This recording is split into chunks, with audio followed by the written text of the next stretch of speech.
Wee. Wee. Hello. Hello, everyone. How you guys doing? It's Thursday. It's Thursday, right? It's Thursday. It's Thursday. Wee. Oh, how you guys doing? How you guys doing? It's been a busy couple of days. And it might continue to be busier tomorrow. Actually, technically I have the day off tomorrow, but we'll go into that. We'll go into that. Let's see who we got here today. Who we got here? We got Saribot, our Rog. We got Harpsichord Enjoyer and Shiopi. You guys got your stickers at the same exact time. I saw it happen. I seen it with my own two bare eyes. And then Matthew, you are in fact first. If you don't count the stickers, you are in fact first. You are. And you also got your sticker. It's true. It's true. Wee. I totally just watched oh, my mic level seemed to be way up. So, what's the deal with that? What's the deal with that? Let me just lower it. Nope, that's still pretty high. Okay. A little bit more. There you go. Okay. Cool. So Beans and I totally just watched Steel Ball Run, the first episode of JoJo Steel Ball Run. It was great. I loved it. Sound design, awesome. Let's chat about it. Let's chat about it, shall we? Shall we? Get to class. Wow. Hello, everyone. Hello, it's me, Babinka Bear, your local Sun Bear art history teacher and educational streamer. And we're at the museum today. We got another field trip. You guys got your permission slips, right? From last time? From last time? Let me put the music bar somewhere. Maybe like right here. Yeah, right there. Or is that too in the way? Come on, maybe just move it just a smidge. I'm using my arrow keys now. There we go. I mean, let's actually play the darn music. Like I said, I'm trying to get back into Regloss. I stopped listening for a while after Aokun graduated, because I was like, man, what's the point? She wasn't even my Oshi in that group. It was Rodden, it is Rodden from that group. But a part of me is like, oh man, what's even the point? But recently, actually I can talk about that. I can talk about that a little bit before we get started, right? Before we do our dailies. Oh wait, that's not our dailies, but anyway. I was a little saddened by Ao's graduation. This was already like how far? This is like a couple months ago, right? Maybe even a year. I actually forgot how long ago she graduated, but yeah, I was like saddened by it, and I was like, man, the group's not the same anymore. Regloss isn't the same anymore without Aokun, without her dulcet tones, right? So I stopped listening to them for a while, and then I got into a different J-pop group called Phantom Shita. And they're like, I've played some of their music before, but they're a J-pop group, idol group, that their shtick, their theming is like horror, like retro horror, and I like it a lot. And when I got into them, I found out they're actually, it's like 4 girls, but I found out later on that there's actually a 5th girl who graduated before they started to pop off, because their music started to show up on YouTube, on First Take. You know that one like YouTube series where like they like people sing their songs, but it's only like purportedly like one take, and it's your first take, and you know whatever mistakes happen, and yet none of them seem to have any mistakes or anything like that. So they showed up on First Take, and I got really interested in them because they're also produced by the famous Ado, right? I got into them and I was like, oh, so they had like a 5th member that graduated before, like they popped off even more. And that's a shame, you know, but I'm getting into them now while they're like 4 girls, right? And then I'm starting to see people say that, like, you know, no matter what, like kind of like when someone graduates from like a VTuber group where it's like, oh, no matter what, you know, Tempest will always be 5, and you know, like this Hololive group will always be this many, right? Gojikins, hello, you got your sticker. So like I was seeing that, and a part of me was like, oh man, yeah, I wonder what it's like for the people that were into Phantom Shita like before that 5th member graduated, and now that she's graduated, I wonder if there are people who reacted the same way I did when Aokun graduated from Regloss, where it's like, oh man, it's not the whole group anymore. What's the point? You know, what's the point? And now that I'm the person that's coming in after the graduation, it's like, oh man, maybe I gotta like rethink how I feel about that. You know? So I'm trying to like get back into Regloss. Granted, I am still listening to their older songs where you can still hear Aokun's voice. And I feel like part of like some of the frustration I felt was when I listened to their latest album, Regloss's latest. Oh, the cats, they're floating. You summon the cats. Also, hello, folk. Hello. Let me put the cats down on the floor. Zipia. On the floor. But their newest album is called Snapshot, Regloss's new album, and they edited the songs that used to have Aokun in it to not have Aokun anymore, and I was like, oh man, that's so painful. That's so painful to not have that fifth member in there anymore. So I think that was the point where I was like, I'm not gonna listen to them anymore. And then the whole thing with Phantom Shita happened, and I'm like, you know what? I'm gonna keep supporting Regloss, right? Because also, my Oshi is still in Regloss. Rodden is still in Regloss, so I don't know quite why I had that reaction, but yeah, Ghosty and Pexicle, hello, you guys got your stickers. I was just talking about feelings about J-pop bands. How it feels to follow a group after a member like graduates, right? Arguably, that's kind of how I felt with like Tempest. Like, I don't really follow Tempest that much anymore. I do still watch Battle though. That's why I made that reference to Zippia. Meet me at Zippia. I still watch Battle. Actually, that's it. That's the only person that I really watch out of Tempest anymore. But I still support the boys. It's not that I hate any one of them or have any bitter feelings towards the ones that are still there. I don't really watch much of Altair or Axel. There's stuff I tried to watch one of their Pokemon runs, but I think I ended up getting busy with work. So like it was like during work hours, I dropped into one of their streams, and then right when I started watching, work picked up again and I had to lock in. So unfortunate. But I tried to watch Shinri, but he got a better mic, so there are much more mouth noises, and I had to ejectocito. Understandable, right? Understandable. I mainly watch Shinri and Haka. Ah. Yeah, I mostly watch Battle. Not every stream, but if he ever does like GTA 5 RP, I'm usually there, because he's like, his RP skills are like unmatched. Oh no, you're exploding. Let's see. But yeah, like occasionally, well, I can't even say like occasionally I'll drop in. I wanted to watch more of, I know they're not Tempest technically, but I wanted to watch more of Gerard and Octavio because, you know, uy, Philippines, you know, like Pinoy pride. I do like their music though. And in some ways, there are a lot of VTubers that I want to watch. But in some ways I also like am totally okay with just listening to their music. Like for example, like I would call myself a fan of Hochimachi Suisei's music, but I'm not really able to watch her streams because of one, time, and two, language barrier. So that's how I feel about like Suisei, but also like the Hololive Girls, for example. Like I listen to a lot of their music. I listen to a lot of Haka's music, Gerard's music, and I don't really watch any of their streams, but I'm a fan of their music, you know. So it's the same thing as just liking an artist. Same with Regloss, actually, now that I mention it, because I tried to tune into Rodden's streams despite the language barrier. I even installed some like extensions to like translate in real time like what she's saying, but it was still like like she usually streams really late night for her time, which is early morning my time.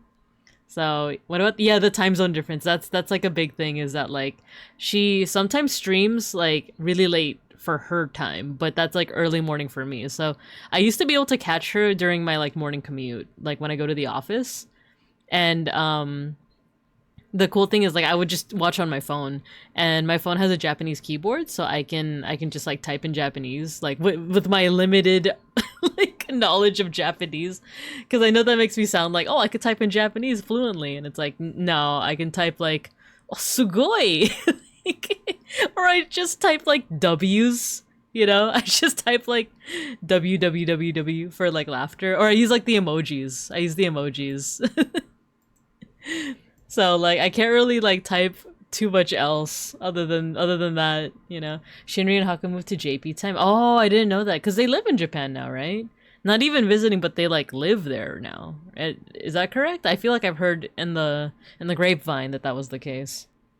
I've only seen clips of her, and she detected fake paintings and sculptures in Animal Crossing. Yeah, she's like, she's goated. That's like how you know, like a true art historian, you know? I could never. I could never. Oh, so they live there now. Oh, interesting, interesting. Yeah, I wonder what the like process for that is, because when I used to watch Trash Taste, because all three of them, except for Joey Bissinger, the weird guy, neither of the like Giguk and Connor are not Japanese like by blood or like by heritage, so they had to like, did they become like Japanese citizens? I forget what it is, but like they moved to Japan too, and I always wonder what that process is.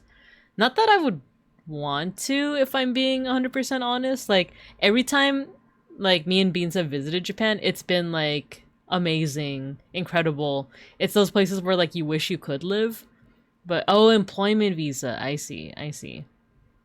I think I recall them talking about how hard that is though, because you have to convince like the Japanese official that like, you know, YouTubing is a legit career, but like explaining that to someone who doesn't understand it is like actual hell, you know. Work visa and how they might move eventually, paperwork, and it's in Japanese. So yeah, all of that too, because I hear that like Japan, for all of its like great things with technology and like convenience, is also like a bureaucratic nightmare, because like everything is very like slow, like snail's pace. Everything is still done with like pen and paper, and like maybe for the best actually now with like the onset of AI, but but that's what I've heard. That's what I heard, is that like it's a bureaucratic nightmare, and there are other ways where it's like a nightmare to live in, and a part VTubing is more mainstream in JP. Oh, that makes sense. That makes sense. So maybe it's a little bit more understandable there. I'm just worried about like if it's like a boomer that you're talking to, right? Like an older Japanese man that's just like, what? YouTube as a career? Get out of here. PewDiePie's video on how difficult it was for him, and yeah, bureaucracy is hell. Yeah. And one big thing, because like Beans has like expressed interest, I don't know how serious the interest is, but he's like, oh, it'd be nice to live in Japan, you know, in Tokyo or something like that. And like almost like knee-jerk reaction immediately, I was like, no. like it's because I feel like what it is that it's a nice place to visit and vacation and travel to, but not necessarily a nice place to live. Especially if you're not Japanese. And a part of me is always paranoid about like facing any kind of discrimination for being Filipino / Southeast Asian, or in my case American, like Filipino American, right? Being a ignorant little American bear. But yeah, but also just like how I look, because for one, I'm a bear, but also my flesh suit is has brown skin, you know, so and I have very Filipino features. Earthquake scary? Oh, that's not really a problem for me. As someone who lives in California, I'm not too worried about earthquakes. Actually, we haven't had a strong one in a while, knock on wood, but it's not usually something I bat an eye at. And I know it's more severe in Japan. This isn't me being like a idiot American and not realizing that it's much stronger in Japan, but I don't know. I feel like it wouldn't bother me as much, especially because like if the infrastructure is built around earthquakes, it's usually not as severe. At least that's what I'm experiencing here in California. Fugubi, hello. It sounds like you're talking about the plot of Shin Godzilla with how slow things move because of meetings. Yeah. Yeah. Exactly. But yeah, earthquakes can be scary. Earthquakes can be scary. Did I tell you guys the story of how like in my middle school we went to the it's a place called the San Andreas Fault. Not GTA San Andreas, but San Andreas Fault, where like all the earthquakes like basically like originate from. We went there for a field trip in the 6th grade, and then again in 8th grade, like 2 years later. And you would think that if it's like the same field trip, you go to a different part of the fault line, right? No, it was literally the same exact field trip twice. Same trails, same location, same everything. But why is it his fault? Damn you, San Andreas. Damn you, straight to heck. Must fuck being in the ring of fire. I walked into a burning ring of fire.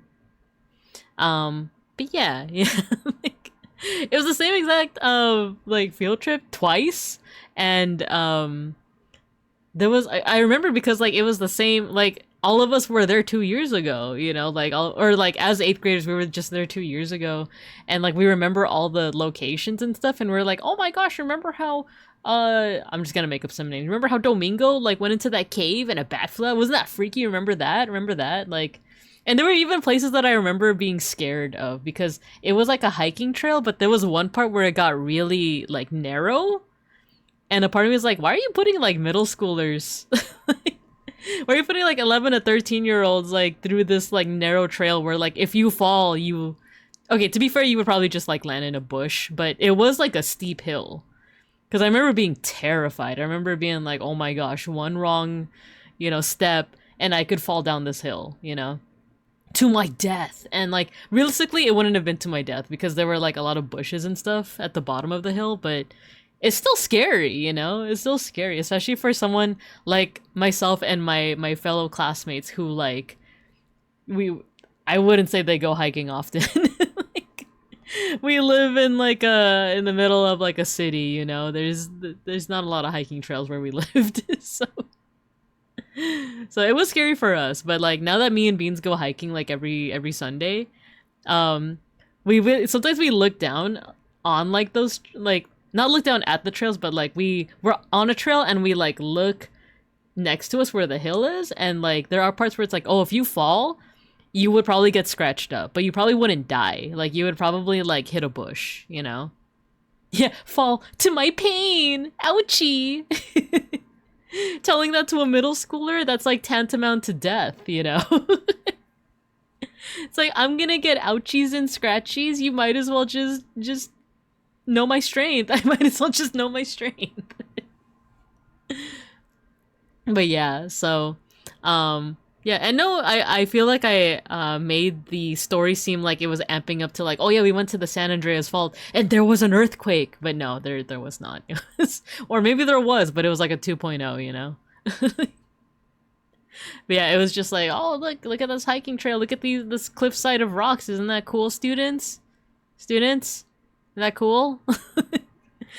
We're all just, and this is before like smartphones were a thing, so like, you know, none of us were on our phone, but we were just like, we were probably just like chatting to each other like, you guys did your homework. You did your homework for second period, you know?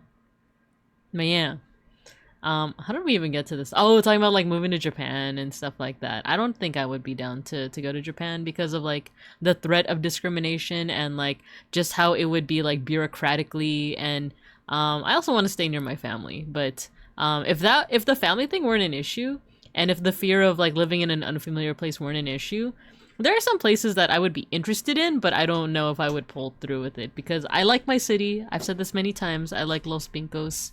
I like my state and whatnot. Hold on, let me just pull the mic. So like, I would, sorry if that got like so much louder. I just pulled the mic closer to myself. There are some places where like I would like consider it. Wanderer's right. Hello, welcome.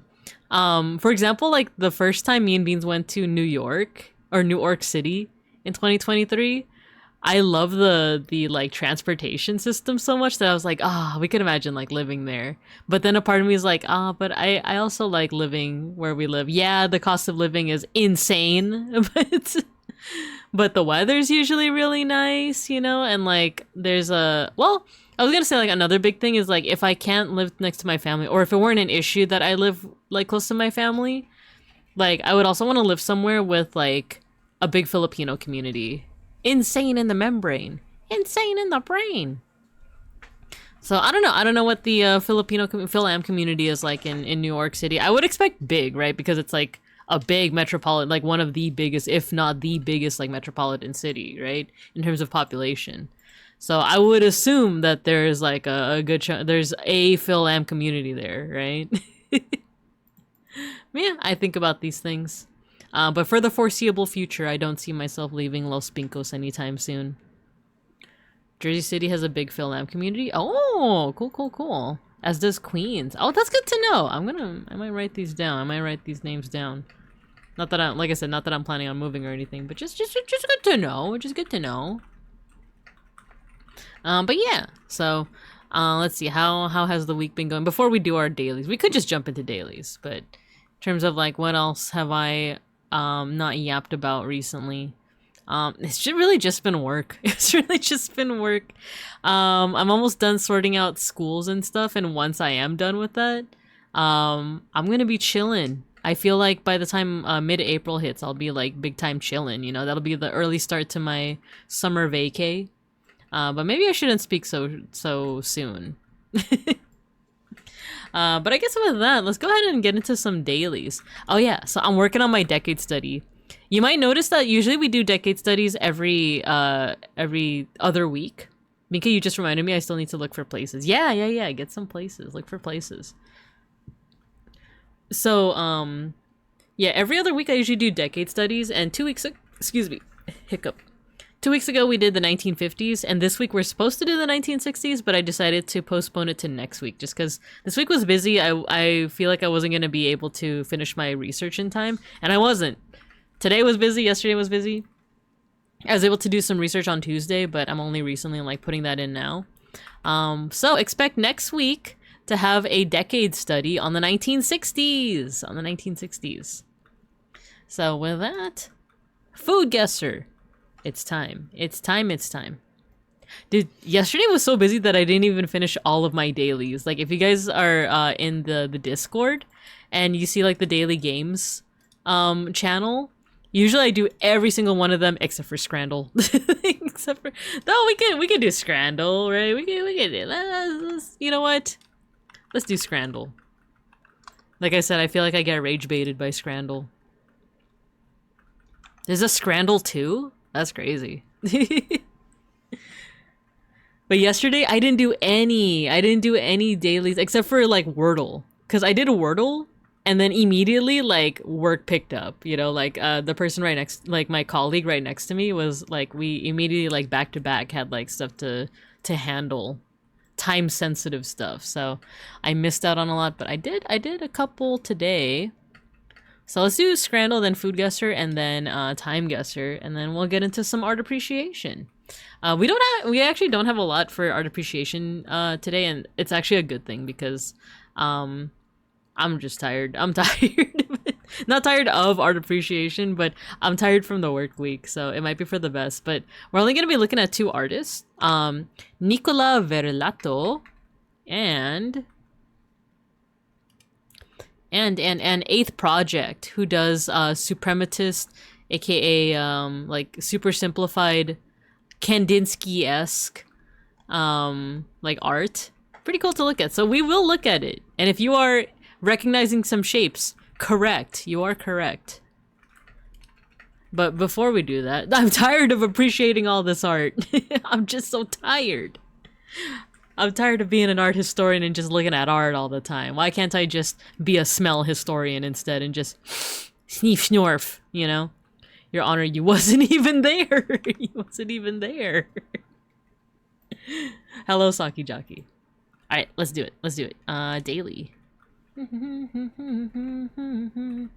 So is this the part where like I vote on which one I personally like and that goes into like the votes for like the rest of for everyone else? Or is this like a decide what people like more? Okay, we got it's from England. England and Poland.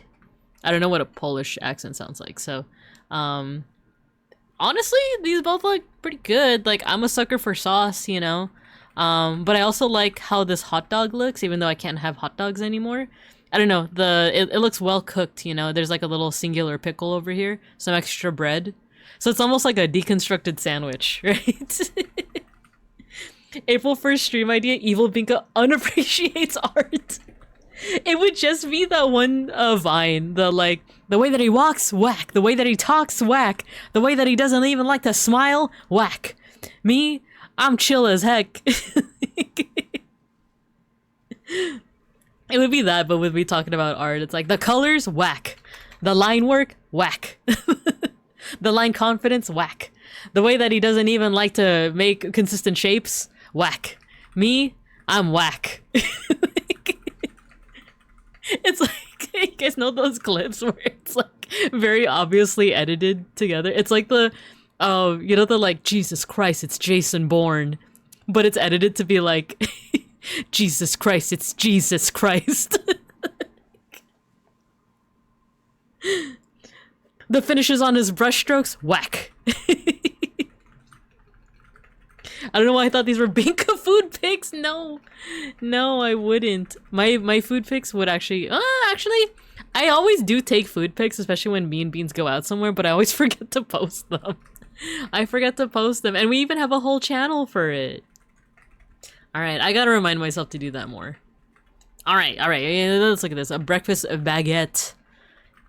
Bacon, sausage, egg, and onions versus sausage, bread, and gherkin. I do like pickles. I do like pickle flavorings, but sometimes in a sandwich it's like a bit much, so... Right, looks good? They both look good, I don't know. I think, you know what? I like the color on the hot dog more on this one.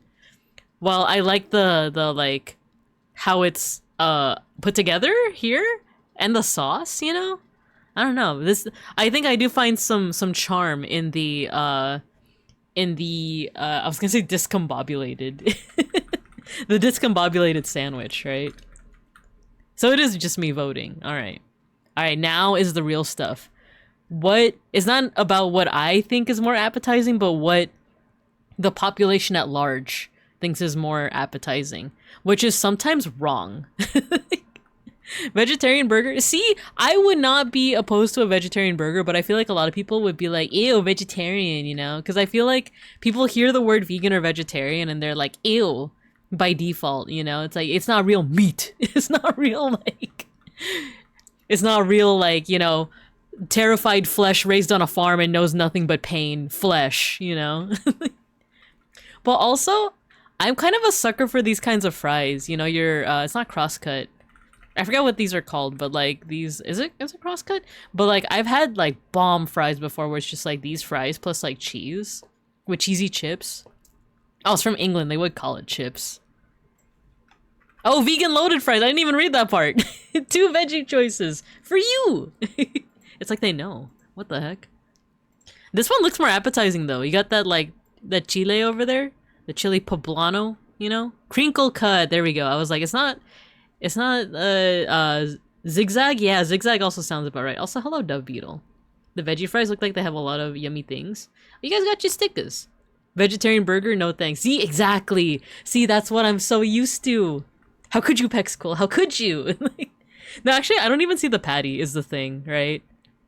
And is there even a patty, you know? Because I'm a sucker for vegetarian burgers if they're Impossible or beyond. I do like the flavor of that, but it is very processed, so I understand why people don't like it, you know? That looks like a Chipotle? Oh, you might be right. A Chipotle, if you will?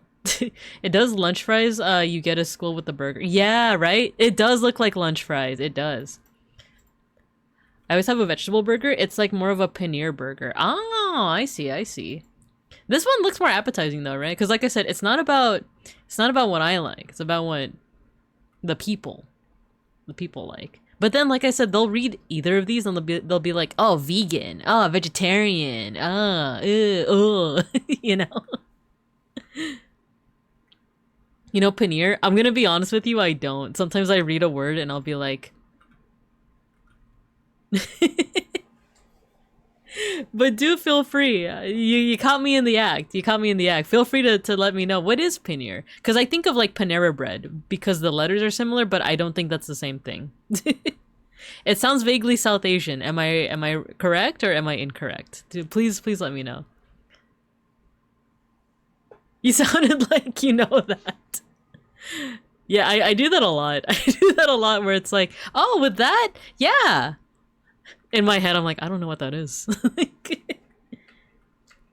Paneer is a dairy product, and yes, it's basically from India. Oh, the more I know. Nice. I'd like to try that. Because my partner is vegan, but I am pescatarian, so I would love anything with cheese and egg and dairy, even though it's gonna make my tummy hurt, but I would love to. Anyway, vegan loaded fries. No! Dang it. But it had the chili pepper in it. It looks so much better. Like, look at the drizzle on the sauce. Oh, is this all vegan stuff? Is this vegan scrandle today? Interesting. Look at the drizzle. People gotta say yes to the vegan tacos, man. People gotta say yes to the vegan tacos. You should because it's very close to tofu, but has a softer version. Oh, I would love that. I do like the texture of tofu. This one doesn't look as appetizing, right? Also, I've said this before. I said this before, and I will say it again. I don't like a lot of vegan hot dogs. The texture is just not good. Except, there's this one brand called Stadium Hot Dogs. I think they're also Dodger dogs, you know, like the LA Dodgers or the Los Pincos Dodgers. The Los Pincos Doyers. They have vegan plant-based hot dogs, and they're so good. They're so bomb. Those are my only, like... Those are the only, like, ones that I can really, like, recommend, you know? But every other vegan dog I've ever had is like, I don't like the texture, you know? I pass on both, but vegan hot dogs are not good, yeah. No, actually, I would vouch for vegan tacos, though. Like I said, me and Beans go to a vegan Mexican place, and, like, they do, like, chicharron tacos, and they're so good. Like, I don't know what they use to, like, replace the chicharron, but, like, the crunch is, like, delectable. But vegan tacos, it's gotta be the vegan tacos. Oh, I guess this is, like, vegan edition Scrandle. I think this is, like, the perfect time for me to do Scrandle, right? Vegan range? What is a range? Like, home on the range? I think the Chipotle burger looks a little bit more, appetizing, in my opinion. But this is giving nostalgia. This is giving, like, you just shoved your way across, like, the high school cafeteria to get these, you know? Hot dogs themselves are already sus, so making a vegan version of something already so processed. Yeah, Vegan Scrandle, right? Right? In my opinion, I like the Chipotle burger a little bit more. And I was correct. I was correct. Oh, what happened there? Vegan fish and chips. Or veggie loaded fries. Ooh. This doesn't look that appetizing, if I'm being honest, but this does. Like, look at them beans, girl. Where are the veggies? A potato's a veggie. Sometimes, like, when I think of... Because I visited a dietitian, and she was like, overall, you could use more, like, veggies and fruits in your diet, and I fully agreed. But there are times where I'm, like, really lazy, and I'm like, instead of, like, cutting up a cucumber, I'm just like, technically a potato's a vegetable. And I just get fries. So it's like, yeah, veggie loaded fries. I guess they mean, like, they replaced what would be, like, the chili with, like, veggie stuff. I don't really see it, but it does look more appetizing, right? Nice. Loaded fries for sure. Okay, we got vegan pie and chips. I do like pie. And then veggie jerk rice and peas. This looks so much more appetizing. Well, they're both English, right? They're both from England. You're not wrong, but you're not right. I know, right? The pie is tempting. I agree, Dove Beetle. I agree. The pie is very tempting. I'm a sucker for a good, like, shepherd's pie. I've had a vegan version before. It wasn't great, but I don't know. I'm a sucker for, like, savory pies. Especially when they're tiny like this, like, nice and bite-sized. It's like the crust, right? The crust has to be just right. I don't know, this reminds me of like an Asian diaspora kind of type bowl, right? I don't know, because this looks like, is that gravy? These both look appetizing in, like, different ways. Like, this looks like LA appetizing, this looks like general appetizing, you know? Dang it. This is actually kind of hard. Alright, I gotta go with the one that looks like a bowl that you would get here in Los Pincos. Nice. Okay, oh, Borgar veggie burger. This looks like it's like a bean patty, right? There's something about this that does not look like it's what's it called? Impossible or Beyond Burger. It looks like a veggie patty. I mean, like a bean patty. This one looks like school. This one looks like, I know it says Canada, but this might as well be like a Los Pincos Unified School District like hot dog, you know? Actually, this might look too good to be Los Pincos Unified. That hot dog looks cooked, you know? Like, mushroom patty? That's true, right? That's true. I actually don't know if I've ever actually had a portobello burger before. Because I hear that that's like the popular go-to for like a vegan alternative, right? But I don't think I've ever had a like portobello burger, right? There's a beer too. I don't know. They both look kind of scrungly in my fair opinion, you know, in my honest opinion, imho, you know. But I'm gonna pick the burger. Dang, the percentages for both were pretty bad. What is that? Nothing. What is that? What do you mean nothing? What the heck? That's a freebie? Free for fans? Nothing. We got you the most metal birthday present of all. Nothing. Alright, veggie pizza. Veggie pizza from Chile, Santiago. Why did 30% of people vote for nothing? Alright, vegan hot dog. No, it doesn't look too bad. Where is this? English? Oh my gosh, what is...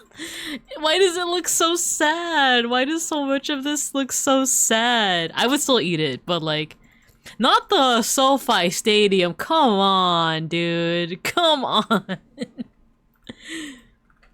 Come on, dude. Not that Beyond sausage. I feel like I would actually like the flavoring of this more, but this one just looks so much more, like, so much aesthetically better. It's just more bang for your buck, you know? Come on. Why is it laid on top of the bun, not even in it? Call it Beyond Sad Sausage. Oh my gosh. Okay, Miami Veggie Burger. Why they call it a Miami Veggie Burger when it's in England, huh? Check and mate. I win Scrandle. And a veggie dog from Canada. The bun looks pretty, or sorry, the bun looks pretty good. I can't see the actual, like, burger, but the fries look good. Right?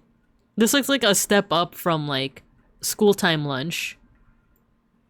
This one, okay, it looks messy. It doesn't quite look as aesthetically pleasing, but it feels like that would hit, though. Like, with just how much, like, stuff is on it. It looks like if you take a bite into it, like, it would be messy, but it would be good, right? But I don't know, like, the fries here also? I don't know. Oh, and it's with wedges, yeah. With wedges. I don't know. Let's go with the English one. The burger because of the bun alone, right? The bun's looks pretty good. It looks like it would be crispy. Nice. Okay.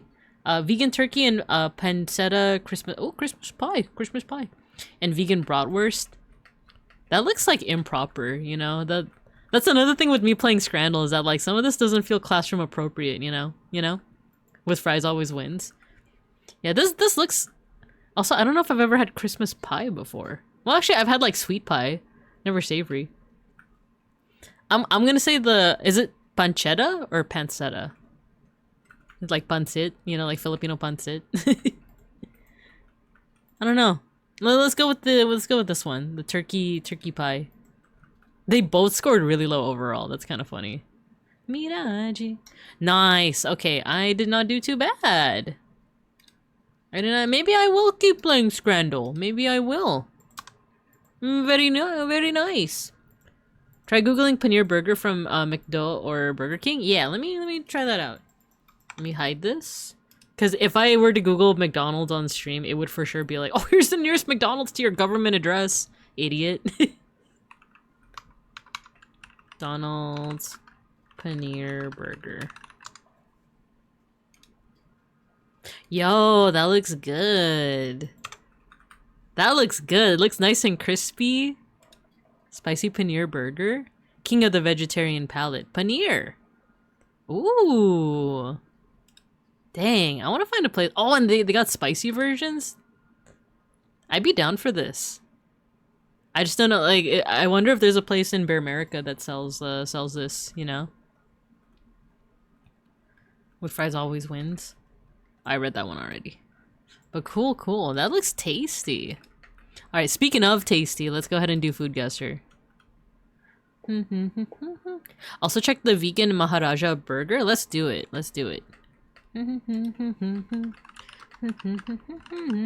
Sakura Miraji. Vegan Maharaja burger. Sakura. Ooh, this also looks good. Vegan Maharaja Mac. Oh, is that corn? Is that baby corn or like full-size corn? Desinus, some layers of unending. The Veg Maharaja Mac. Says here it's bun. Wait, hold on. Let me. Ooh. So bun, corn and cheese patty, jalapeno, onion shreds, lettuce, cocktail sauce, bun, corn and cheese patty, lettuce, jalapeno. Dang, this sounds good. Cocktail sauce, cheese, and bun. Dang. What the heck? That looks delicious. I'm getting hungry. I actually didn't eat dinner because I had like a big lunch. I ate like a whole like thing of fried rice. And I was like, ooh, not the fried rice. Not the oily fried rice, you know? Alright, let's see. So, semolina flour, water potato, pecorino cheese, mint, garlic, olive oil. We keep getting things with semolina flour and I always forget where it's from. Let's see. Oh, that looks a little bit... There's something about like the coloring here where it's like... That looked like chili peppers for a second, right? Stuffed pasta resembling dumplings, known for its unique, intricate braided closure. Let's try Italia. Oh, bear fried this rice? Not today. It's false. Our writers made that up. I'm gonna keep on referencing the Jonathan Frakes thing every so often. Okay, so it's northwest, so that looks like it'd be Europe, right? Let's try Italia. Oh, I think I meant to do Italy, but did India instead. Oopsie. Colorigiones. Okay. Cool. Oh, sensitive content? Distressing to people with a fear of worms or larvae. Okay, so if you guys are squeamish about worms and larvae, look away. Come back, or yeah, like click off. And if you're listening to my voice, I will let you know when you're good to look back. But otherwise, come back in like 2 minutes. I want to say 2 minutes. As a bear, such things are quite appetizing to me. Oh, okay. I didn't expect it to be like that color. Oh, I see. So it's caterpillars, shea caterpillars. This dish is a traditional culinary preparation featuring shea tree caterpillars as the main ingredient. They're seasoned, sautéed, or fried, offering a rich source of protein. The dish is often enjoyed as a snack or meal accompaniment. Okay. Where would this be? Well, I'm looking at the picture and not to like assume, but it's like, okay, darker skin, so maybe Africa? But the question is like where in Africa? Like West Africa, South Africa, East Africa? Not really. So let's start central. Let's start central first and see if that... Oh, hello? Do I have to write Democratic Republic of Congo?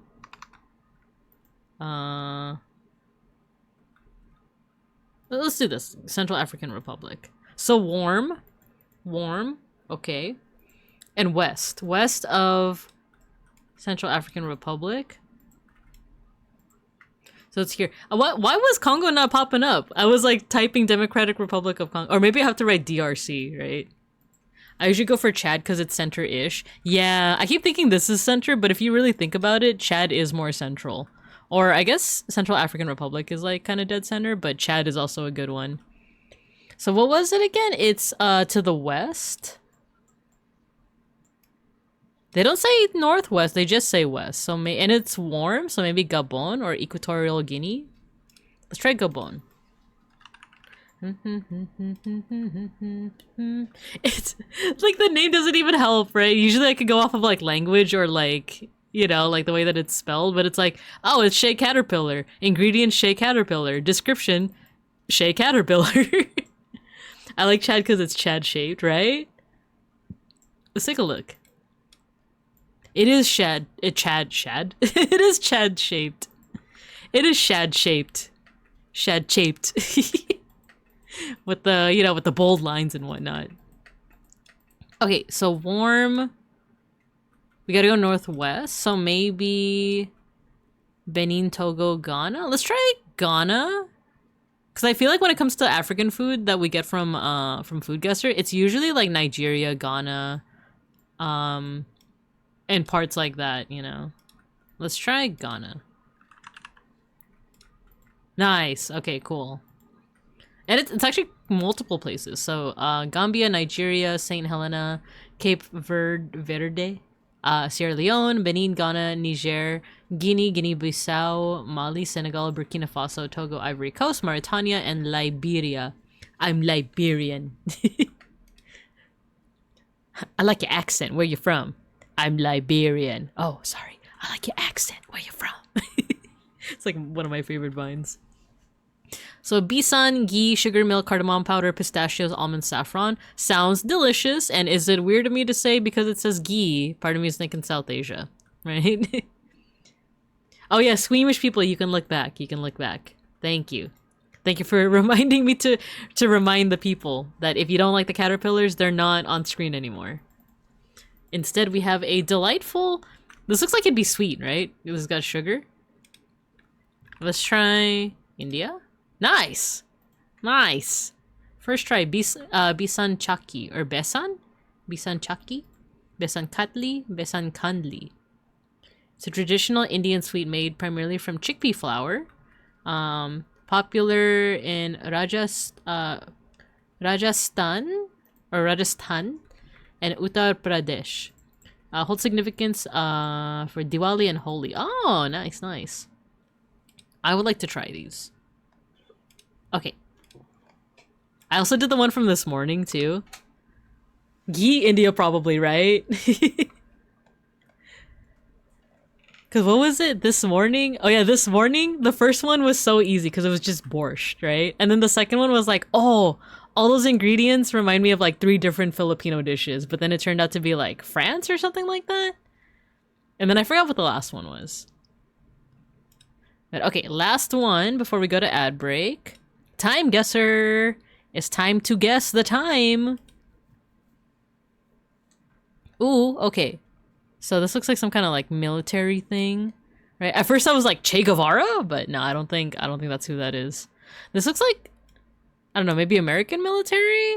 Or there is also a plane in the background with like the Swiss flag, but that could also be like, it sucks because the Swiss flag also is just a cross. So it's like, oh, what if it's like the Red Cross, right? But then again, this looks like, it does look like the, what's it called? The flag for Switzerland. So maybe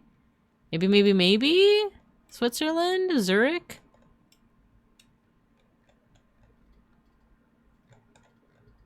Is there like an airport somewhere here? I'll just put it like closer to the outskirts here. Question is time period. This looks like pretty hard to tell actually, like what time period this would be. Actually, no, there's cars in the background. There's cars in the background. Unfortunately, I haven't studied cars from the 1960s yet. So, oh, Orlando, hello. Magandang gabing ka sa inyong lahat. Yeah. Hello, oh, Orlando. We're trying to guess what time period this is. The cars make me want to say 60s, 70s, right? Let's say 69. Nice. 69 Zurich. Okay, cool. It was in that area. Oh, no, this is Geneva. So, no, that's still Switzerland. That's still Switzerland, right? You can probably pinpoint from the gun. I have not studied guns. I don't know anything about guns. So the best bet for me was the flag in the distance and the car design. So I was 14 years off though. So those cars were a little bit more from the 80s. But cool, we got close enough. Okay, so what's going on here? Very cool architecture. What is this this text here? Tanara? Hosketto? Paschetti? On the question of Palestine, 1983. Oh! I didn't even notice that. I didn't read the whole thing! Oh my gosh, okay. But yeah, that is also how long, well, even longer. I was gonna say, like, that's how long this conflict's been going on for, but on threat of John Twitch and or John YouTube where I post my VODs, I don't know what'll happen if I say anything, right? But just so you know, that conflict has been going on for a while. It didn't start on a certain date. Anyway. Okay, so where could this be? A lot of the folks here look European, right? The text, this one, the Hosketto, the double T makes me think that maybe Italia, right? But this architecture though, I'm not 100% sure. The architecture looks like the top of this one looks like it could be more so like West Asia, maybe even like North Africa, right? Are there places that would have like Italian writing? This place looks like D_Inferno. What is that? Tell me. I know that Italy had colonies, right? Is it Algeria, Tunisia? Let's see Algiers. Or would that be more so like Arabic that we would be seeing if this was Algiers? Oh, Counter-Strike map, I see. Time period, I'm not sure either. There's not I guess the fashion. But like I said, this looks like it's after the 1950s and we haven't studied the fashion for that time period yet. So, something about this feels like it's a little bit later, like 80s, but I'm not. Or actually, we just got a result that was in the 80s. So maybe this is a little earlier, like the 70s? Let's do 70s. Oh, it was Italy! A scene along the Rialto Bridge, which crosses the Grand Canal in Venice. And it was 1960. Ah, we're off our game today! Oh no. We're off our game. Whoa, is this a protest? Cut jobs? Dog carrier? Mitt? Oh, like Mitt Romney? Is this because I'm also seeing what looks like a political symbol here. Something, then it won't work now? And a balloon here? What does this say? I can't read that. Oh, Portland? Okay. Portland police. So we got a location. And if this is referring to Mitt Romney, then that is oh no, what election was that? You also picked North Africa? Yeah, right? There was something about the architecture. So let's get Portland. Was that Obama? Wait, was Mitt a Democrat running against Bush, or was Mitt a Republican running against Obama? Cause I legitimately forgot. Like, Obama? It was Romney Obama? Okay, so he's a Republican running against Obama. Okay. I'm trying to forget. I remember like Al Gore ran against Bush, but who ran against him in the second term? Big lying 2012, I mean. No worries. No, yeah, that does make sense. 2012, right? 2012. Portland? Thanks, Obama. Spot on! We did it. Okay, a Portland officer speaking with two women participating in a die-in protest against Republican presidential candidate Mitt Romney, Obama's opponent in the 2012 election. His plans to defund Planned Parenthood and repeal the Affordable Care Act. Dastardly. Cool, we got that one at least. This looks like Korean. This is Hangul, right? So that's Hangul. The only question is like, I was gonna say like North or South, but this does look like it would be North Korea. Because they don't have the like government mandated haircuts, right? So let's say Seoul or Seoul. Question is when? This looks a little bit more contemporary, but not quite 2020s. A part of me wants to say like 90s, 2000s maybe? Actually, it kind of looks 2000s. Something about like the fashion and like the like this looks like it was taken on like a digital camera, but not necessarily a phone, right? Kind of want to say 2000s. The happiest place on the Korean Republic. For a second I thought that it like said that somewhere here, but now it just says Kitty Wonderland. Let's say 2004 Seoul. 14 years old. Oh, 1990. That's when I was born.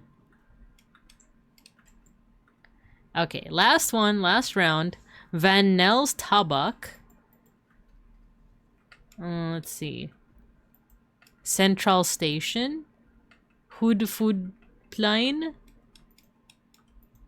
Radion Waskwitter. I was gonna say Amsterdam, but like, I don't know. Now that part makes me think it's like German, right? Van Nels though sounds Dutch. It sounds Dutch though. Like Van anything, because I think of like Van Eyck, the artist. Silly city names, right? That's what I think of too. Oh, we have an ad break coming up, so I gotta make a decision quick, quick, quick, quick, quick, quick. Okay, this is probably pre-1950s. I'm not too sure though. I want to say like 19. If it was 1930s, let's say 33. Ah, it's 46, so right after the war. Amsterdam trams resuming service under police protection following the strike or protesting the departure of Dutch troops to Indonesia to suppress its independence. Oh, dastardly. Like, truly dastardly. Alright, so we got... We hit 30k, so that's still pretty good. Still pretty good. Well, with that, I'm going to put you guys over in the cub corner. We have an ad break coming up. And then once we come back, we'll be appreciating some arts. I don't know why I said it like that. Appreciating... I didn't do my tongue twisters today. So that's why I'm tripping over my words. So I'm going to do that during the ad break, okay? Or maybe after the ad break with you guys. We'll do it together. All right, I'll see you guys in a couple minutes.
Hey, hey, hey, break it up, break it up.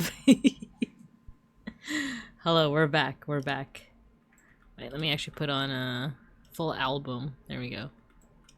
Full album for regloss. Alright, we're back, we're back. I didn't do my my tongue twisters. Let's do it together. We'll do it together. While I catch up on chat. Yeah, so I set it, Orlando, so that the redeems only show up on the main like classroom screen, mostly because like, you know, when people like throw things at me, it like won't actually hit me, or it's just a whole bunch of things that are like, I don't want you guys to like waste your points when like the thing doesn't show up, for example. We're Barack, let me be clear. Yeah, let me be clear. If you want to keep the immersion, we can't fool around in the cub corner. Yeah, exactly. This is where we have our story times and whatnot. Alright, so let me turn on those redeems again. I was looking at... Oh, wait, no, not this one. Here, I was looking at what Pexcool mentioned.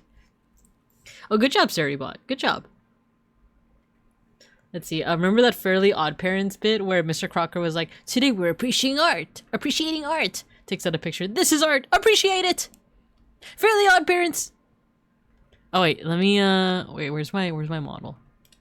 Here. Fairy Godparents.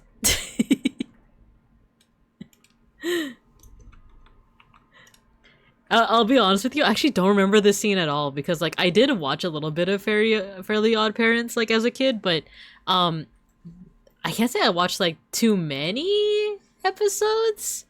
Like I remember some of the early ones, but not unless this was like an early one, but I don't really remember much else, unfortunately. Let's see. Good job, Saribot. Yeah, exactly. Fairy Godparents! Let's do some tongue twisters, because I feel myself tripping over a lot of my words, so let me do that. Usually I do this like before stream, but I forgot to do that today, so let's do this together. The lips, the teeth, the tip of the tongue. The tip of the tongue, the teeth, the lips. You have to like emphasize each of the like spoken body parts when you do this one. Okay, a box of biscuits, a box of mixed biscuits, a biscuit mixer. Should saucy sharks seek shelter soon? The sick sheep sick. That one I always like fail at off stream, but when I do it on stream, it's not too bad. It's not too bad. She sits and shines shoes, and when she sits, she shines all day. A skunk sat on a stump, and the skunk thought the stump stunk. The stump thought the skunk stunk. Oh, stinky.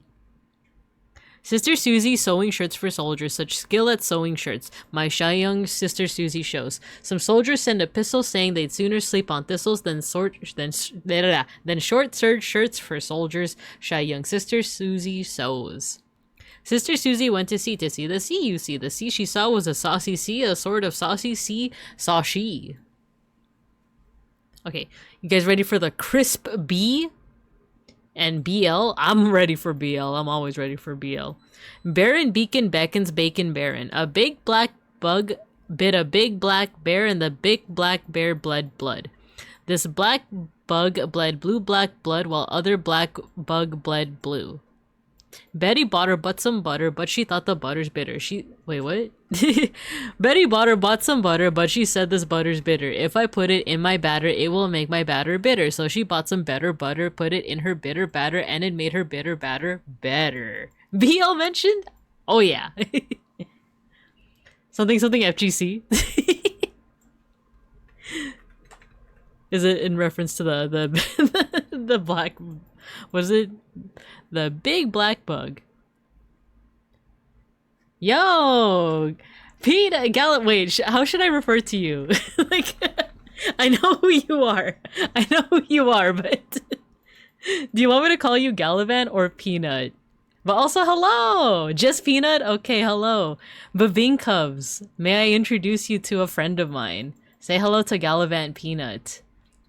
Hello, buddy. I'm sorry I haven't been able to tune into your streams, but how you doing? How you doing? I'm doing tongue twisters because I'm tripping up all over my words, and we have to do art appreciation today, and I don't want to trip up on my words. But yeah, Vivink Cubs, this is Gallivant Peanut. He's an IRL friend of mine. He also streams, by the way, so do check him out. Actually, let's go ahead and give him a shout out. GLVNT underscore peanut. There you go. Shouting him out. Do follow him. He's oh, thank you, Matthew. Thank you, Matthew. I beat you to it. I beat you to it. But yeah, he's also streaming. I know that you've been streaming Fortnite. A couple weeks ago you were also doing Persona, right? And then there are a couple of other games in between, right? So do check him out. Feel free to tell the Babinkubs what times you usually stream, by the way. Do also include the time zone, because we got some non-Barifornia folks here as well. But yeah, Millennial Idol, hello. How you doing? How you doing? Nice to meet y'all. Yeah. It looks like a challenging task with the tongue twisters. A little bit. Thank you for the shout out. Just finished Requiem stream right now. Oh, sick! Nice. How did you like it? How did you like Requiem? But yeah, go ahead, keep on chatting. I'm gonna keep on doing these tongue twisters just so that I don't trip over my words. I'm not reading the Dr. Seuss ones because some of them are a little too hard.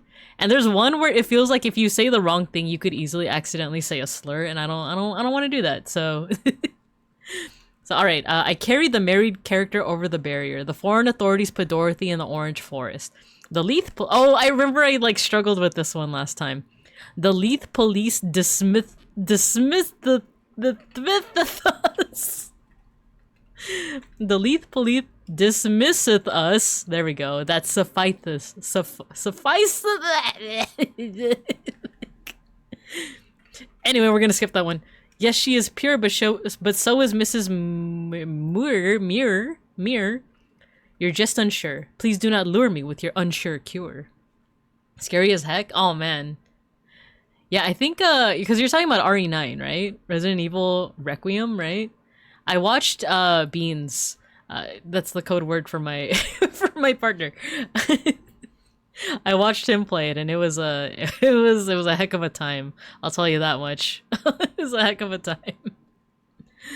Okay, let's see. Tip of the tongue, RNTH. Round the rugged rocks, the ragged rascals ran. Roscoe the rum runner rubbed out. He did what? He did what now? Rubbed out Rudy the rat for ruining his rum running receipts. Thistle sticks, 66,006 thistle sticks. Theophilus Thistle, the thistle sifter, thrust 1,000 thistles through the thick of his thumb.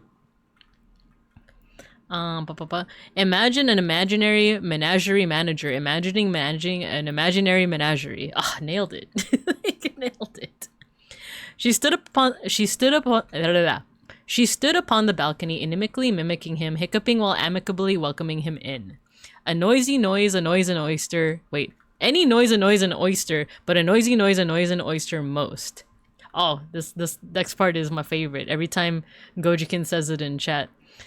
You know New York, you need New York, you know you need unique New York.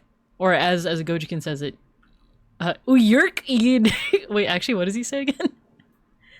He says like, Uyurk, Unurk. The subtle difference between W and WH, there's a difference? Which wine when the wine was spilled on the wailing whale? I don't care, so when people, like, in certain, like, American dialects, do they say the hua? When there's like a thick of it mentioned. Evan has been quiet ever since he saw you do this challenge. Well, but how can I compete with a guy who rhymed who made up a rhyme for orange? Isn't that what he did? He did like I'm gonna rhyme orange with banana. Bornana.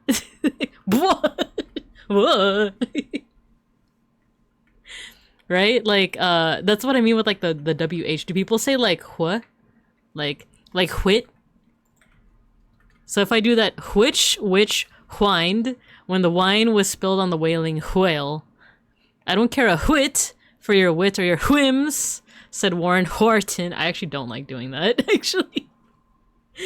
Mom's spaghetti. There's spaghetti on his spaghetti already. Mom's spaghetti. Something is wrong with that boy, I tell you what. Legend. Not as much as tongue twisters with Babinka. Whether the weather be cold or whether the weather be hot, whatever the weather will weather the weather whether we like it or not. Easy.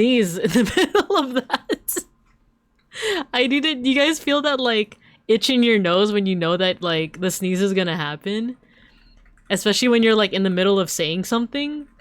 I remember I was like in the middle of talking to Beans and his brother one time, and I was like, yeah, you know, and then I just like paused and just like, I sneezed, and then it just never came. It just, the sneeze never came. I can rhyme orange with banana, banana, cool whip. Exactly. I don't know if I could do that. I don't know if I could compete with Eminem's, you know, lyricism on that account. But maybe one day I can try. Alright, so with that out of the way, we can get to some art appreciation. Alright, so as a reminder, let me go ahead and make sure that I can see the chat over here. Let me go ahead and direct to... Where is it? Here we go. Okay, so like I said, I only have 2 artists that I really want to review for today.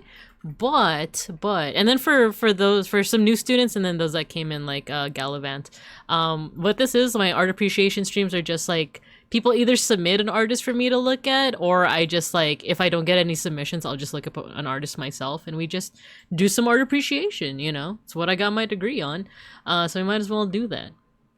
So for today, our 2 artists are Nicola Verlato. This guy is a people mark him as like a surrealist, but he also, I think, labels himself as like a neorealist. And then I actually saw one of his exhibits in a gallery like way long ago. I want to say, yeah, like 2016 when this article was published. Because I went to his website and I looked at some of the paintings, and it looks like it's more recent, more recent work that I'm not too familiar with, and I kind of want to like go over some of the artworks that I saw IRL. And I'm sure his like newer stuff is also really good too. A degree in appreciating things. Hey, random stranger, have a nice day, right? We call them, we call that communications. We call that major and that degree communications, right? I mean, isn't that what they, I actually don't know what you do in communications classes, but I assume it's something like that.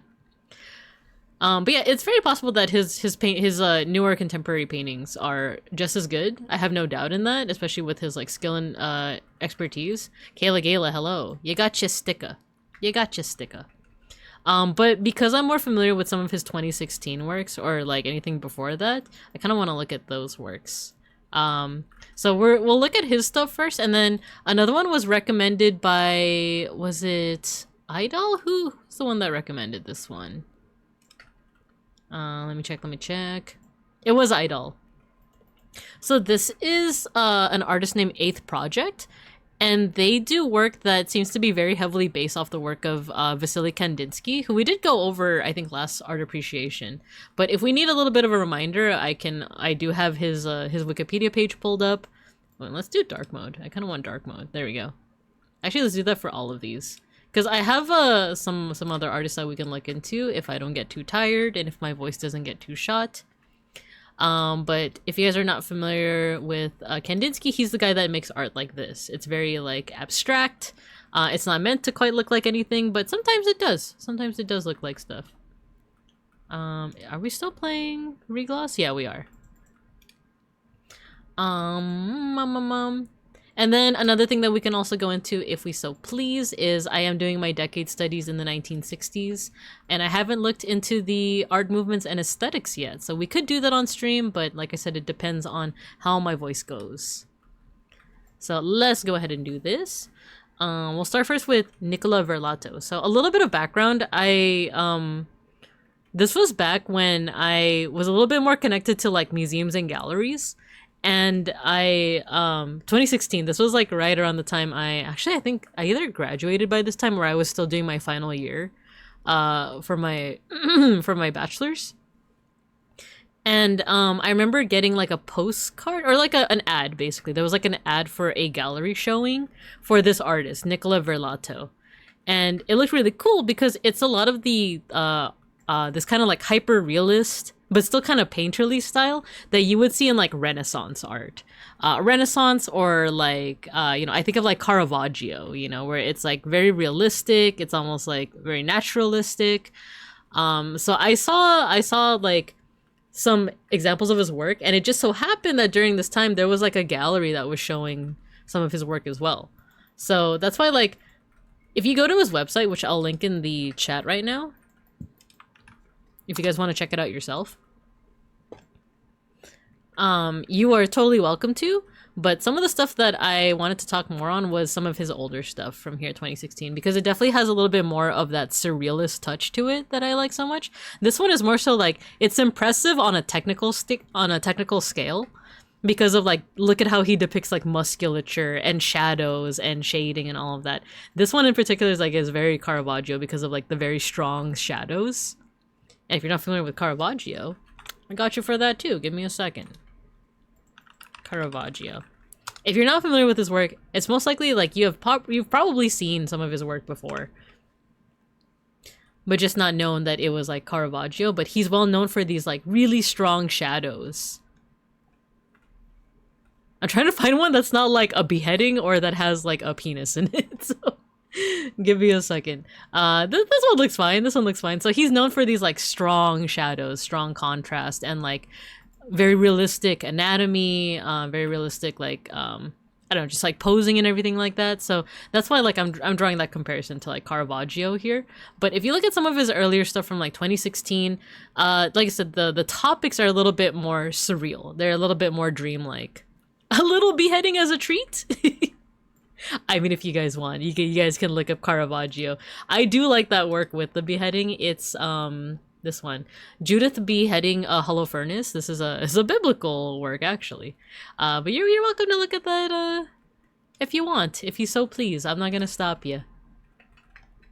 But yeah, it looks like this article, this is posted on the inspiration grid, was dated to 2016. So I think this was probably around the time that he had that that gallery showing.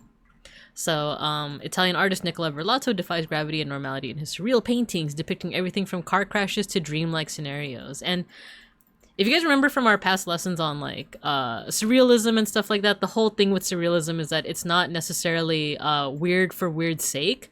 It's weird because it's trying to depict like a dreamlike situation. So I feel like you do see a little bit of that here, where like if you're like within a dream, if you're dreaming, things make sense in the dream, but then when you wake up and you're trying to recount what happened, it's like, oh yeah, that was weird. Why did I do that? Or why did that happen? Holofernes, was he a hollow star? Maybe the hollow star. You're right, Idol. You're right. He was maybe the hollow star. Do you guys remember when they did that meme of like, when you get every single like picture of like a hollow, like just as an example, like every member of a of Hololive, or every member of like or every like collectible character from like Genshin Impact, and then they just like combine it together. And it's like, ah yes, the Genshin Impact. Like, or it's like, ah yes, the Hololive. I remember when they did that with Hollow Stars too. It's like, ah yes, the Hollow Star. Okay, I remember this work. I remember seeing this one in the gallery. So let's take a John Impact. So let's take a look-see at this one. So oh, we can use the arrow keys to navigate. So let's put our art appreciation skills to work, shall we? Let's see if we can open this in its own. Yeah, and let's see if we can zoom in. This was pretty freaky looking. All right, so our usual affair when it comes to art appreciation, we could do see, think, wonder, aka like, what do you see, what do you think, and what do you wonder about this thing, about this piece of artwork here, or one of my favorite techniques is called visual thinking strategies, and it starts with what's going on here, and then what do you see that makes you say that. So what's going on here? I feel like it looks like some kind of alien or supernatural or extraterrestrial being has like flown into the room, and then this like family is trying to like flee away from him, right? And in terms of like what do I see that makes me say that, and you guys can also contribute as well if you so please. We're seeing like this floating. Oh, that's not a window, that's a painting. I thought this was a window. This is just Stranger Things. Maybe. Actually, when did Stranger Things start? Because, like, if it was around this time, I wouldn't be surprised if there's a little bit of overlap, right? So it looks like this, like, being here, it looks like a child, but there's something about the face that, you know, is not as childlike. Like, it almost looks alien because, like, it's lacking eyebrows. It has, like, a slightly wider forehead. And it is just floating, right? Like, it's doing something that usually we don't associate with children, which is, like, floating. Bro is T-posing without T-posing, adjacent to the Teen Titans Go poster. Yeah, right? Like, that's something that popped out immediately for me, is, like, the Robin Teen Titans Go poster. It's not, like, Teen Titans, the original Teen Titans. It's, like, Teen Titans Go, specifically. And then there's also a little Totoro here. Little Totoro, like, plushie. You also see like the motion and like the blankets and the sheets over here, right? As like the whole family is kind of like in movement. You even see like the boy looks like he's like mid-movement. Let's see, even like it looks like the mom, like, because it looks like the mom came in to like say goodnight, and then she like saw all this happening while the kids are like running away, or maybe she heard like the commotion, right? And she came in to see what's going on. Because you even see that she has like a shawl around her, but it's like falling off. It's like in the process of falling off. Going back to the Teen Titans Go poster, it stands out so much because, for one, it's like very stark white, and then it's so cartoony with no shading, as opposed to everything else that has like shading on it, right? Like even the Totoro has like shading. You also see like a laptop, like an open laptop, and then a portrait, or like a picture, a frame picture, which, like I said, I thought this was a window. I didn't realize till now that it's actually like a portrait, because like you have to, here, let's zoom in. I thought this was a window because of like the design here, but if you look closely, it looks like it's just another painting. It might even be one of like Verlato's other paintings in it, right? They're trying to recreate the video for Weapon of Choice from Fatboy Slim. Is that the one that's like right here, right now? Oh no, wait, that video was like the evolution one, right? Oh, that's the one where it's oh my god, why am I forgetting his name? Streamer Debuff. Good night moon, good night moon, good night cow jumping over the moon. Christopher Walken. It's Christopher Walken like floating in the middle of that hotel, right? Fun fact, I've been in that hotel before. I know we're going on a tangent, but like, hold on, I have to like, I might have even told the story before, but I have to make a point of it. Weapon of Choice, Fatboy Slim. Yes, okay. We're not gonna play this because copyright, but I just have to tell this story because to this day it still like frustrates me.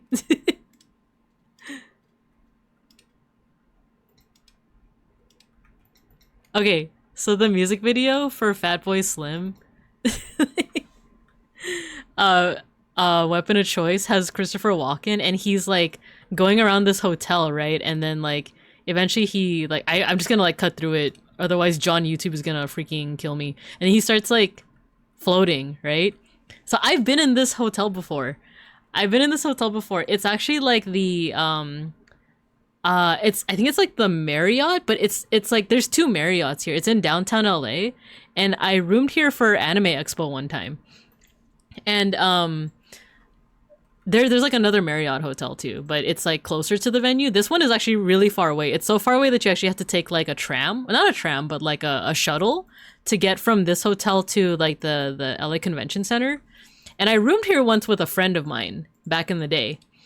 And I remember one time, like, we were hanging out and I showed him this music video and I was like, hey, isn't that the LA Marriott? And he was like, no, it's not. Like, just flat out, like, it's not. You're wrong, you know?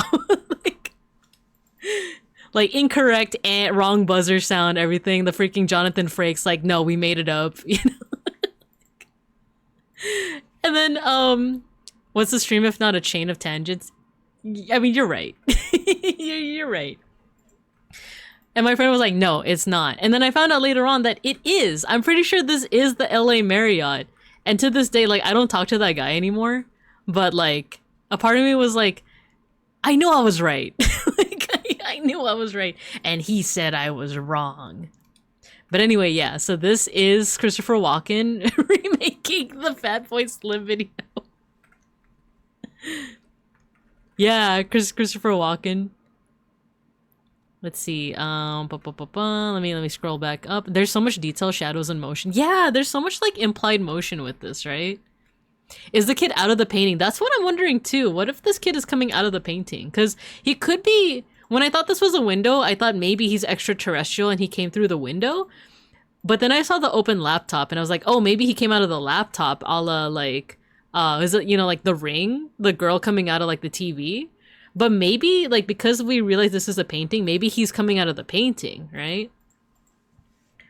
Yeah, Christopher Walken floating. You can see in the painting there's enough space on the right to have another person in it. 100%. Yeah, let's take a closer look. Because we're seeing, like, what looks like a little girl, but then there is, like, what looks like a blank space here. So it's very possible that, yeah, he, like, came out of the painting. Kid got caught by cybersecurity. This is the cybersecurity. Right? So yeah, there's a lot of implied motion here because like it's a still image. It's not a moving image at all, right? But like you see the blanket here is like in full motion. There's like another blanket here. The kid is like one foot is floating above the bed, and it's not like this kid floating. It's like it looks like he's about to step off of the bed, right?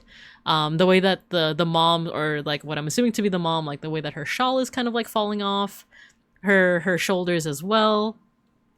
So there's a lot. Even things like the blurriness around the shadows here kind of implies motion. And then the overturned chair and like, well, I guess the Totoro is just kind of there. But like the overturned chair also implies that like maybe the, actually, I was going to say like maybe the little boy was like on the computer and then saw the like figure coming out. But then it looks like he's coming out of the bed.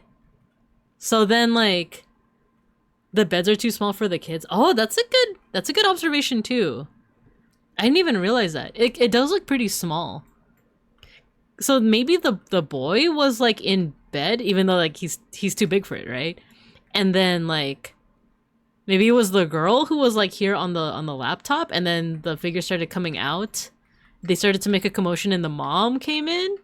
But also, like what Orlando said brings up a good point. Like, the beds are a little too small, so what if that's another example of like surrealism, of like this is just like a dream like scenario?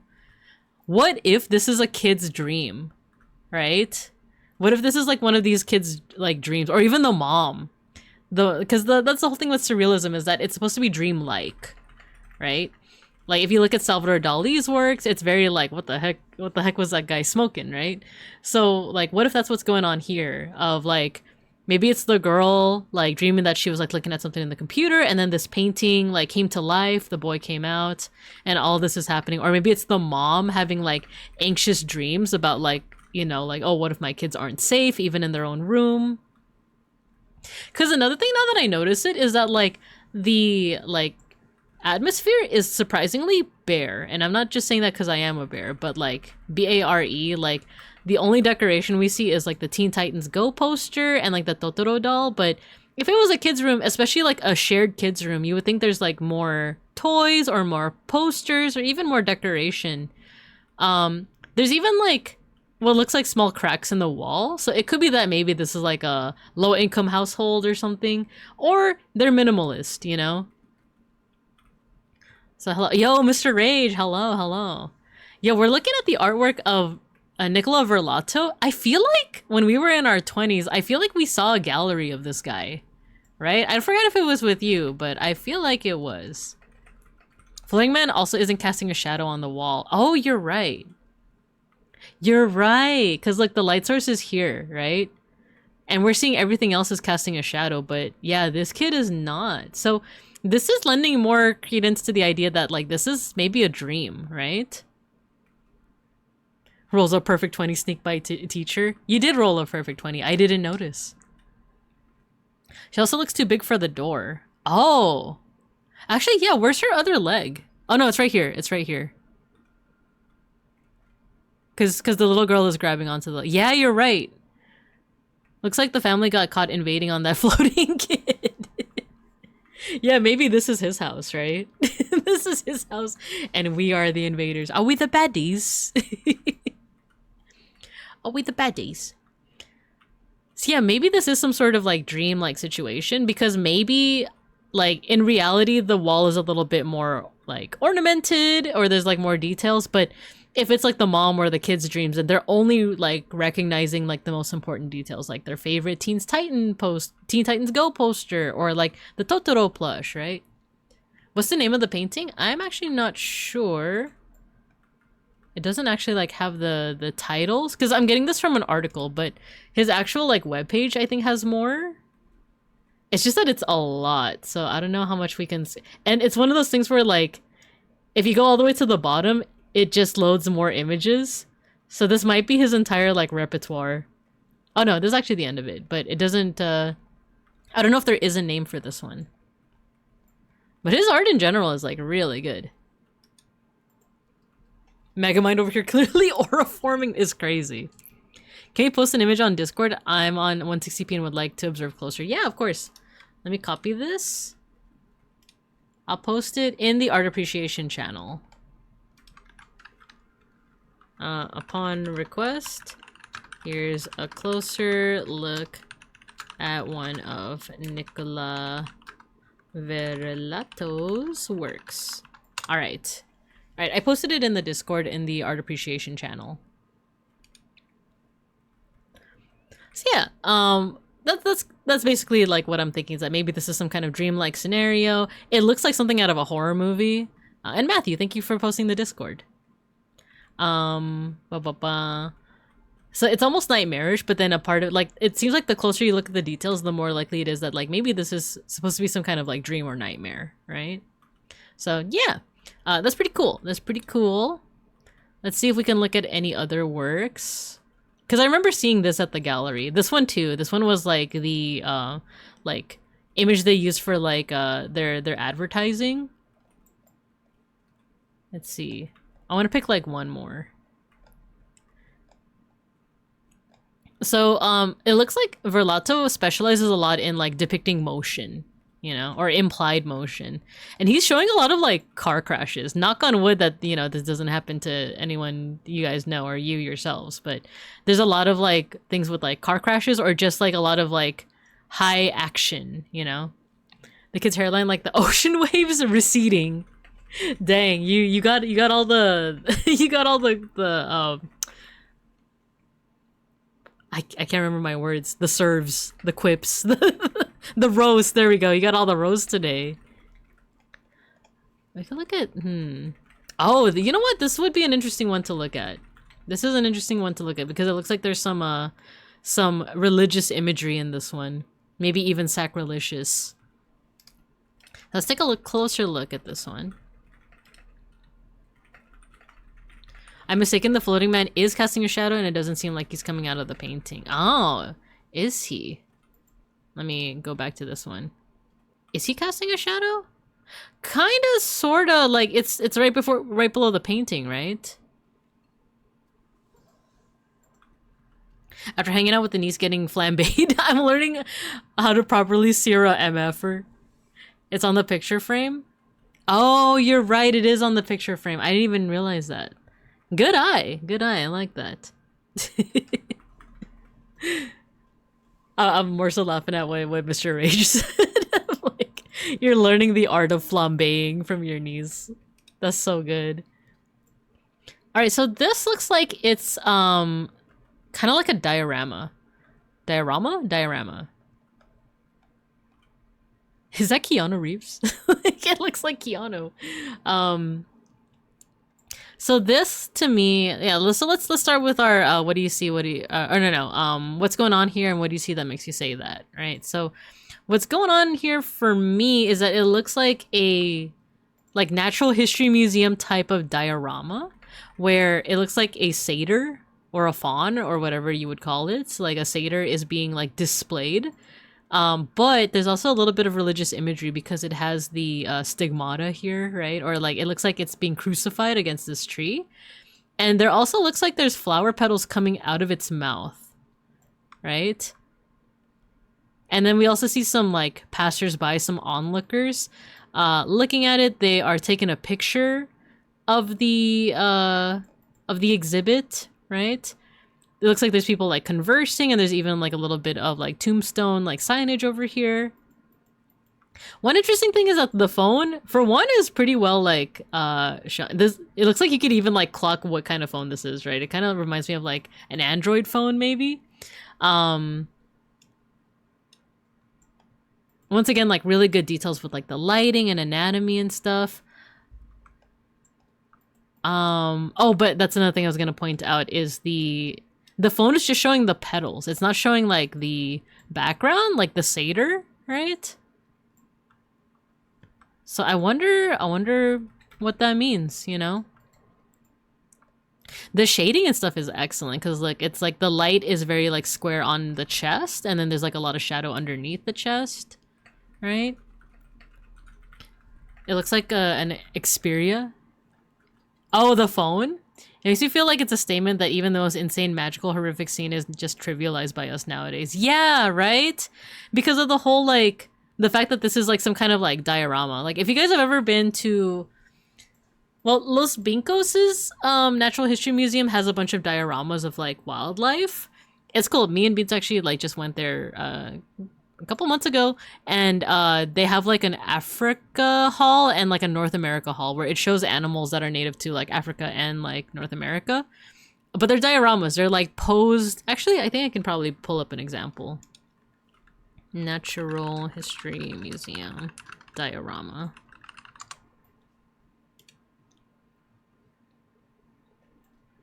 Here we go. Now this is a good example. So it's these dioramas, you know, where it's like you have like the stuffed animals, and they could be behind glass or they could be like this where it's like open air, but they're posed as if like they're alive and in their natural habitat. So, let's see, is there... So stuff like this, you know, there's also some glass ones here. I think that's the actual like web page. Yeah, so as you can see, some of them are behind. My brethren! My brethren! My fellow bears. But yeah, sometimes they're behind glass, and they're meant to be depicted as if they're like living in there. They're living, first of all. They're living. That's like the key word here, because when I go back to the satyr, it doesn't look like that. They're living, and they're kind of like, you know, in their natural habitat.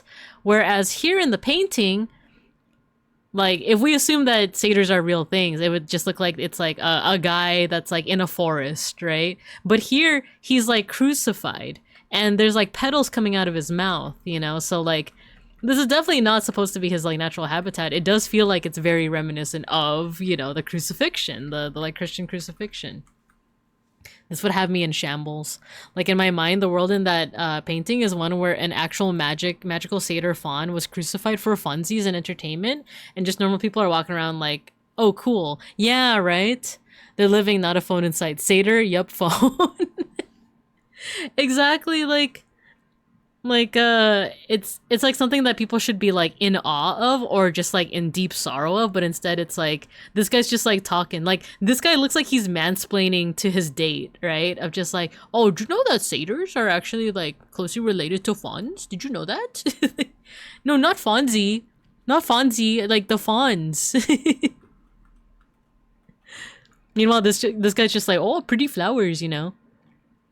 And it does seem to contrast with some of his like works that we've seen where there's like a lot of implication of motion, right? Like this one looks like there's a lot of like motion being implied here. There's like car crashes, there's like not both of you guys, not both of you guys. You guys are sharing the brain cell today. So there's a lot of like implied motion in a lot of his works, with I guess exception to this one. But this one, I guess the motion is like the petals, right? Once again, the Babinkub's sharing a brain cell, exactly. Yeah, exactly, Orlando. The petals look like they're in motion, right?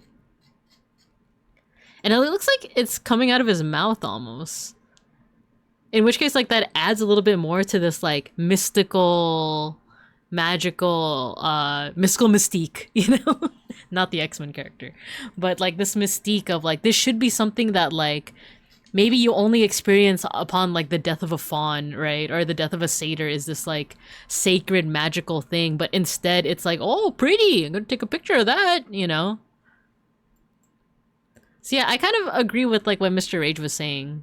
Is like, like, this is how, like, you know that saying of, like, oh, there's, like, magical things, or there's, like, beautiful things for those with the eyes to see it. I forget the exact quote, but, like, it's like, oh, if you're, like, really like, looking around you, there's so much, like, magic to see, whether it's, like, a sunset or whether it's, like, a once in a lifetime occurrence, and yet we're just, like, not really processing it. For one, I think, like, the phone here is, like, very intentional of, like, we're either on our phones or we're just, like, not really, like, even if we're not, like, in front of our phones, like this couple over here, we're just not, like, processing what's in front of us, you know? Humans, what if they could sacrifice a wonder of the world just for a little fun thing it does upon death, right? It does look like it's coughing up the petals. Yeah, right? Oh, I wonder if, like, the way that the musculature is even, like, implies that, right? Because I don't know what, like, your chest looks like when you cough, right? But maybe this is implying that maybe there would be, like, a little bit more constriction around, like, the neck, the throat over here, or even here. Like, it does look tight, but I do wonder if that's just more of, like, because he's being crucified, right? And then to, like, we haven't really even touched on, like, the religious aspect of it too, of, like, oh, is that kind of like how I don't know, like, the religiosity or, like, how religious Nicola Verlato is, but is this also a commentary of, like, this is how we treat, like, the crucifixion? This is how we treat, like, you know, Jesus's sacrifice, is that we're just like, oh, neat, cool, you know, sick nasty, brother. You know, so I do wonder. But just, like, on a technical note as well, just really cool. Like, you could really see, like, the lighting here on, like, the jacket. So metal! Yeah, right? Yeah, composition-wise, too. Very cool. So petal! Oh my gosh. Get out. Get out. Like, the only one who can make puns in this classroom is me. Yeah, pretty cool, right? Pretty cool. So petal. You pinned it. You pinned it. I wonder where he's based. I wonder where Nicola Verlato is based, because there's something about this paint, not this one, this one. There's something about this one that feels very, like, LA. It feels very like you're on Mulholland Drive or Bear Holland Drive. Get out, Dot Wave. Get out. Where's he based? I'm so curious. Painter. Oh, this is what he looks like, by the way. Oh, based in Verona. Okay. So he's definitely Italian. Oh no, here. After 14 years in Venice, 7 in Milan, 7 in New York, and 7 in LA, he now resides in Rome. So he did live in LA for a while, in Los Pincos. Where's he based? What about where he's cringe? Based? Yeah, he is. Based on what? Apartment complex? I think it's actually quite simple. Yeah, something about this feels very like LA, like you're looking into, like, the city, you know? Maybe from, like, the Hollywood sign. But it's also like, yeah, this feels like one of the few ones where there's not a lot of, like, implied motion. Well, maybe, look, there's, like, a little, like meteor over here. Meteor. Maybe, like, because I'm so used to his paintings having a lot of, like, implied motion, part of me's like, oh, maybe, like, the skateboard wheels are supposed to be spinning, right? But this is, like, one of those rare ones where this guy's just chilling. This guy's just chilling. You know, oh, I thought he was wearing pants. No, this guy is, like, butt naked. Is he a satyr? Wait. Oh, he is! Yeah, look at the horns. I didn't even realize that. I thought it was just, like, a dude. I thought it was just a dude. I thought these were pants. Like, I thought he was wearing brown pants. I didn't realize bro was, like, butt naked. But I guess it's different if it's a satyr, right? Because I was looking at, like, his tippy toes. Let's take a closer look. This is me after ODing at the Hollywood sign. Oh no. Don't do that at the Hollywood sign. There's gonna be so many hikers. There's gonna be so many hikers. They're gonna be like, oh, there's a Orlando. He was a satyr boy. He said, see ya later, boy. Look, he has hooves. He's got hooves for... It behooves me to say that he has hooves, you know? See ya later, boy. Yeah, he's got the horns here, too. I think one of his other paintings also features a satyr. Or quite a few do, but... This one. This one. Get down on the ground, you know? He's got a tail. He's got the horns. Huh. I wonder what is, like why satyrs are so heavily featured, right? Because I know that, like, they're usually associated with, like, sexuality and stuff, right? Maybe it's one of those, like, oh, you know, like, the beauties of nature type thing. You know, satyrs look like they're old-fashioned demons. Oh, I wonder if that's part of it. Especially with the one that we just saw with the diorama, where it's like a satyr being crucified, and it looks like kind of devilish, demonic, right? Is a satyr a standby for him? Oh, maybe he feels like a whimsical little satyr in a modern world, right? He just wants to play his guitar and skate on the board with his dog, and yet he lives in a society, you know. Skating and rock in the old days was kind of considered punk. Yeah, true. They feel to me like Catholic roles, but with mystical characters, right? Yeah, that's a good way to read it too, right? Kind of like Catholic imagery. Oh, you know what these stars look like? So you could actually, like, if you're an artist and you ever want to paint like a starry sky, you could easily do that with, like, traditionally you could do it by like splattering a brush. Or just like flicking a brush towards your artwork, and it does like random you know, like specks, right? Random specks that could be read as stars. Digitally you could probably just use like a certain brush for it. However, you could go the extra mile and you could actually look at a star chart and draw the stars as they are. So part of me is wondering, like, are these like the actual like placements of the stars, or did he do it randomly, or did he do it with a certain like intent, right? Because one thing is that generally stars don't cluster together, or they don't always look like they're clustering together, with exception of the Pleiades. Let me show you guys the Pleiades star cluster. And this is pretty cool because, like, if you go out at night and you like look at it, yeah, typically like the stars they're not evenly spaced apart, but when you see a star cluster, it like 100% looks like a star cluster, if that makes sense. Especially if you live in a place like Los Vincos where there's a lot of like light pollution. I wish I could just wait. Let me see if there's like a star map that I could just show you. Oh, Stellarium. There you go. Hey, give me a second. It's on my other screen. Give me a second.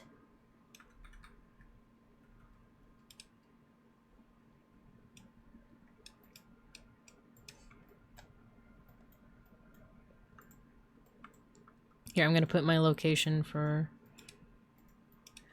somewhere else.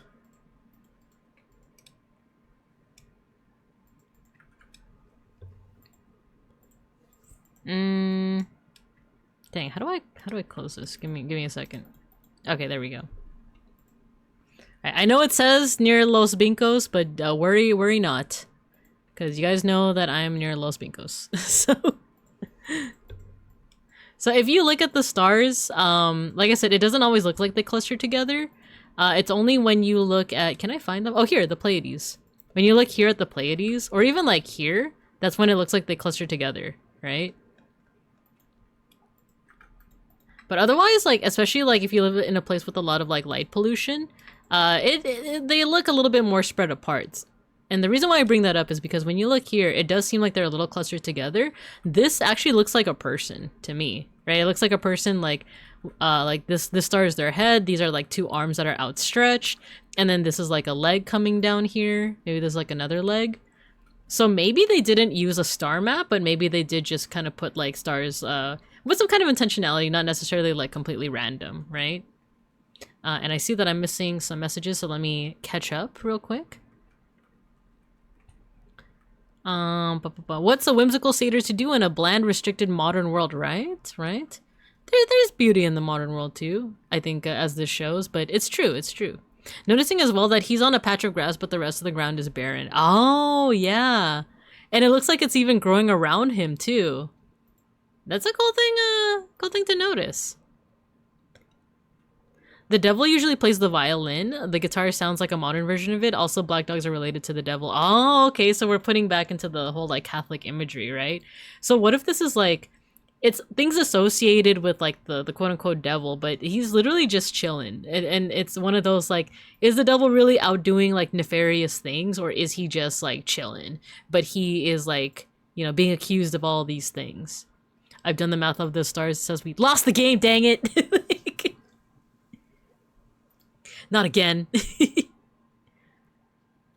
Pexel, it says you are Mr. K. Super Mario Galaxy, my beloved. Bottomless says Kilroy was here. Does it really, or are you freaking are you trolling me? Beeplebees, hello. Speaking of which, last Sunday I looked up at the night sky and it was surprisingly clear. I saw the stars for the first time in forever and it was actually really breathtaking. I love that. Like, it's been a while since I've, like, been able to go to a place without a lot of light pollution, right? Because, like, even in a place like Los Pincos where there is a lot of light pollution, there are times where, like, if you let your eyes adjust, you can see a lot. Kind of like that whole, like, oh, those with eyes to see can see, like, you know, like, there's beauty around us with eyes to see, if you have the eyes to see it. For example, if you look at Orion's belt, if you're able to see the constellation Orion's belt, and you look right under the 3 stars, and you just let your eyes adjust for a very long time, you can actually see a nebula. Let me see if there's a... I actually exited out of the Stellarium one, but... give me a second. Stellarium.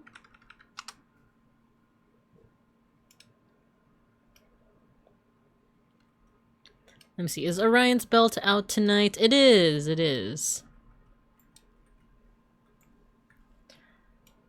So, here are the 3 stars that make up Orion's belt. Right underneath is a nebula. This is the Orion Nebula. And if you let your eyes adjust, even in a place with a lot of, like, light pollution, because I've done this before, it'll kind of just look like a smudge, but that is actually the nebula. It's actually pretty cool, like, once you realize what it is, because otherwise it's just like, is that a smudge? Is that a smudge underneath Orion's belt, you know? But Beeplebees, hello. You are, in fact, first if you ignore the 20 people before you. Petition for a Sneef Snorf emote? That would be a good idea, actually. Sneef Snorf! This is the devil just living in a society. We live in a society. To be honest, my first thought was that he fell trying to skateboard while playing the guitar and the dog was like, hey, this is a nice place to rest. Oh, I like that. A little bit of, like, narrative storytelling, right? I kind of just see it as mess up a trick on the skateboard while doing the sick beat on the guitar and the dog witnessed the whole tragedy, but he doesn't want to laugh. I love that Fugubi and Idol came up with, like, a very similar conclusions, right? Astronomy class when? I'd be down to do another one. I did, like, an intro to astronomy lesson probably, like, last year or the year before, but I didn't have enough time to go over all the things I wanted to go over because every portion was just so fun to talk about. Even just talking about the planets is like, did you know that, you know, Venus has sulfuric acid and that's why I love sulfuric acid? So yeah, check out the work of Nicola Verlato. If you want his website once again, we'll put it here. Yeah, it looks like his newer stuff is less on the surreal side of things. But if you want to see, like, these pictures that I'm looking at in particular, the ones from, like, 2016, here's a link for that as well. And there you go. And thank you, Matthew, for pinning that. But yeah, alright. So we're going to have another ad break soon. And I think from there we'll look at this artist, I almost said 8th MS team. 8th Project. And they do Kandinsky-esque artwork. So we'll do a refresher on Kandinsky first. But we do have an ad break coming up, I think. I was gonna say, like, why does it say subscribe at the bottom of my screen? I realize it's this page. Gundam Mention? 8th MS team mention. We do have an ad break, so let me put you guys over in recess. Have fun with Lightning McQueen. Yeah, have fun. Actually, we still have like 30 seconds before the ad break rolls, but yeah, we're gonna look at a little bit of Kandinsky and then a little bit of 8th Project. Not 8th MS team, even though I did like that anime. And then we'll see how I'm feeling after that. We'll either cut it there because I'm starting to get a little hungry, or we'll keep on going, but it depends, But alright, for those that don't know, I usually take a break during the ad break. Oh, and there's a dog barking outside. But yeah, I'll see you guys in about 3 minutos.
We're back.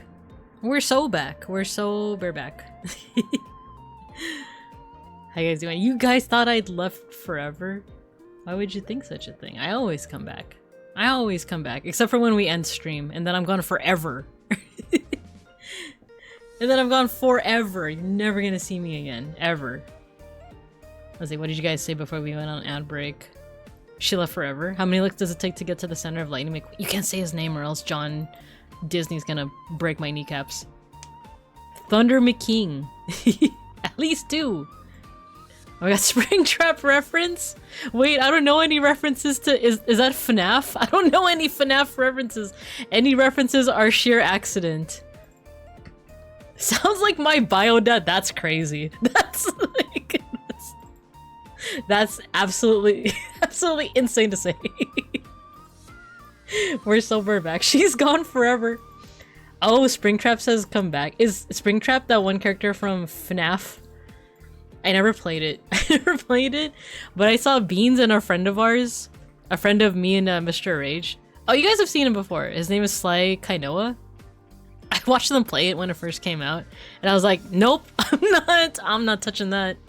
I'm not touching that. Though I did make a realization when I was playing Left 4 Dead 2 with Ghosty. It was off stream. But I realized I might be down to play horror games if it's 1 in the daylight or 2 with friends. But the thing is, I don't do well with when it's like when it's a collab that's like more than one person. Like I don't usually do well when it's like not one-on-one, with exception to like Beans and Bronson, because we're close friends, you know. So like, so part of me is like, maybe it's kind of like, you know, the Vesper Magni stream, the one where it was like Magni playing was it Embalming Simulator or something, and like Vesper was just there for like support, for like emotional support. I feel like I'd be down for that. I feel like I'd be down like if I played like a game and like someone was there, like Beans or someone was like there for emotional support. Grab a bunch of friends to play some is that Dead Before Daylight DBD? Maybe. Project Zomboid? That one is like I think I would need like, I already have 3 degrees, but I feel like I need a 4th. Like, no, I'm just kidding. Dead Space. Why are you guys saying Dead Space so much? That one's a little like, when it comes to like zombie stuff, I'll think about it. Is that a FNAF reference? As the bear who says they never recognize FNAF, 80 years imprisonment for lying? I've never played FNAF. I don't know the memes. I just know the like white woman jump scare and like some of the characters. Also because my little sister, oh my god, she was so cute with it too. Like when she was growing up, she was still like, I don't know, like 7 or 8 years old. Or 6 or 7 years old. Laugh. Laugh class, laugh. Like, I said the thing. But when she was like a youngin', oh, you know what? Let me go to the classroom so you guys can like throw things at me for doing that. When she was young, she like loved FNAF, and she had like the little plushies.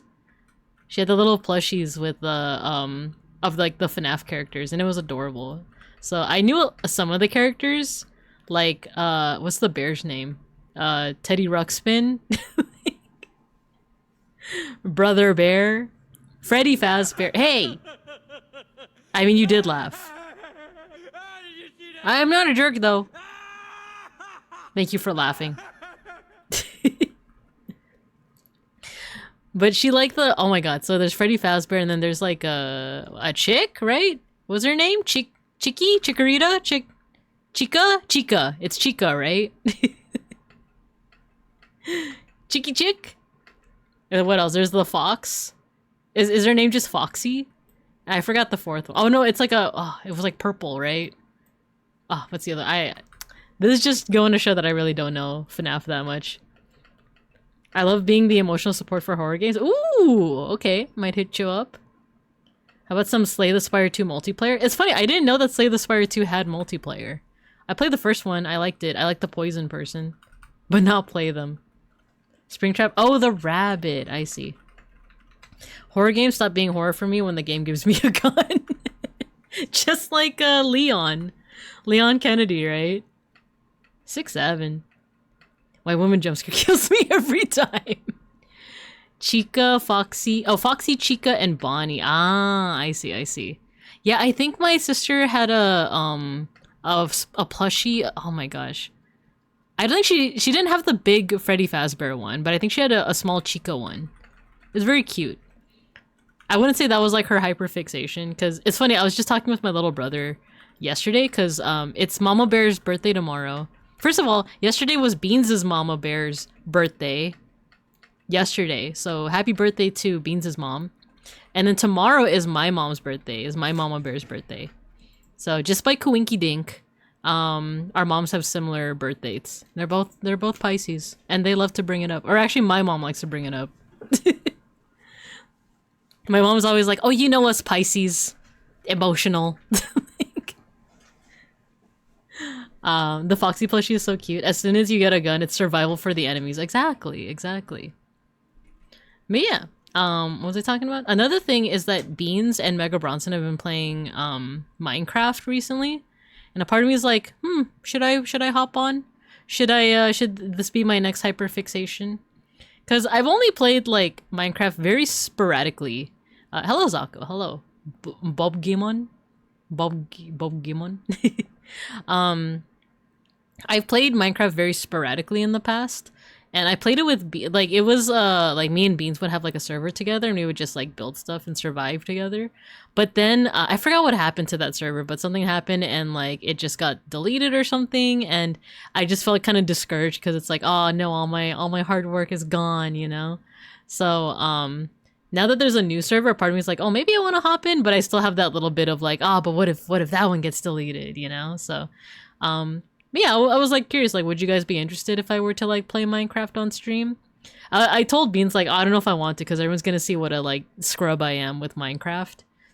Because like I like focus more so on like staying in the shelter and building, especially because like Beans likes to like build in a mountain, and I'll usually just like carve out the mountain and like make a house in there, and like I'm usually like too scared of mobs to like venture outward. So a part of me is like, I feel like that'd be too boring to watch, but who knows? Who knows, you know? Maybe this time I would be courageous enough. Because I remember one time, there was a time I was like courageous enough because I saw that there was like an Arctic zone near our mountain. And I was like, oh, what if there's a polar bear? And I remember I was actually able to like tame a polar bear. I forgot how. I don't know how you do it, because I would assume they just attack you on sight, right? But I remember I tamed a polar bear. I like had a leash and I brought it back to like our mountain house. And I even made like a little like winter wonderland like place for it. There's no screen caps of it, unfortunately. But I just remember doing that. Would watch, hopefully hop on server. We'd be down to have you. The server actually is still there. You just finished the second week of your annually mandated 2-week Minecraft phase. Well, there you go. Better than me and my friends, we literally have to Fugubi proof since I fall to my death too many times. I know you've been watching Mega Bronson, right? Like, you've been watching him, right? Where it's like the lava will just come to him sometimes. I don't know what it is with him and lava, but like, bro is unfortunately a very flammable bear. But it's also, he made a really cool like lava house. I saw that too. I have this man this man needs a water bucket. But yeah, if I were to play Minecraft, it would be on the same server as Mega Bronson and Beans. So, but that's another thing, is that like sometimes I don't have the energy to be perceived, you know? I might want to do some stuff off stream, set up like a little house, and then maybe we'll stream. Water bucket release. But it's not a definite thing because I don't know what I would build. I don't know, maybe that would be my way of like exploring architecture, right? Of being like, all right guys, we're gonna make a Gothic church. It's gonna be like a 15-hour like, you know, endurance stream of me trying to make like a real to life Gothic cathedral, right? No endgame. Personally, I'm just digging for the love of the game. No endgame. The stream ends when I hit bedrock, you know? It's like a 20-minute stream of just me digging straight down. Not even 20 minutes, it'd be like 5 minutes. You know, I hear from my friends that you just dig straight down. You know, that's the best and most effective way to do it. Just make a tunnel to the bottom. That wouldn't be a tunnel at that point. That would be a well. But yeah, I'm thinking about it. I'm thinking and thonking, you know, as is my wont, if I'm using that phrase correctly. But all right, let's get back to the art appreciation, or a mine shaft. There you go. It would be a mine shaft. Da, da, da, da. For me. All right. Unfortunately, there's no dark mode for this, but we're looking now at the art of 8th Project. They're a contemporary artist, so let's read their intro. So, meet the artist who deconstructs everything he sees. I'm French and I've been living in Mexico since 2018 in the state of Yucatan. I'm originally from France and was raised in a modest family, totally unfamiliar with the art world. My name is 8th Project, which refers to the 7 previous non-art projects, restoration, Reiki, interesting, that led me to my life as an artist today. I started making art in 2020 with markers and printer sheets and began researching art and finding my style. I immediately loved Picasso, Miro, Klee, and above all, Vasily Kandinsky, who is now my main source of inspiration. And we'll look at this guy too. We'll look at the artist that he mentioned as well. I'm known for my deconstructed vision of reality, playing with shapes, composition, and colors to find the perfect composition, also Gestalt theory. I'm actually not familiar with that. In just 3 years as an artist, I'm already starting to get recognition from big names, and incredible projects are coming my way. My strength also lies in my values and resilience, and I've drawn on all of my failures to move forward and improve my art. I invite you to join my incredible journey, which would be impossible without my community. That's really cool for just 3 years. Well, if, wait, let me see. I started making art in 2020. So if they've been working since, like, for about 6 years, this is really impressive for just 6 years. Because, like, I've been making art since 2018, and I definitely, like, would not be able to make something of this caliber. But also, I've been, like, on and off, you know? I've been on and off with it. But yeah, so this was recommended by Idol. Idol recommended this artist because it looks like they do deconstructions of like popular figures. And it's one of those, like, if you are good enough at color and shape recognition, you can see exactly what they're trying to work towards. So for example, this one jumps out immediately as like Yoshi, right? Yoshi!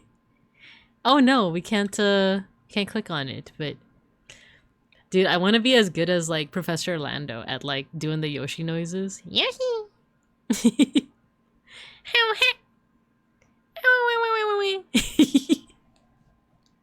Top right is Eevee. Yeah, those are the only two I actually recognize. I want to say like Yoshi and Eevee are the only ones. And then like these are for sure other figures, but I can't quite tell like who. Professor Me? No, there's a well, yes. But also if you're familiar with Professor Lando, he does like I guess you would call like educational videos, but on like anime subcultures and stuff, and like gooner stuff. And if you like him, you should also check out completely unrelated VTuber Casper Catacini. So yeah.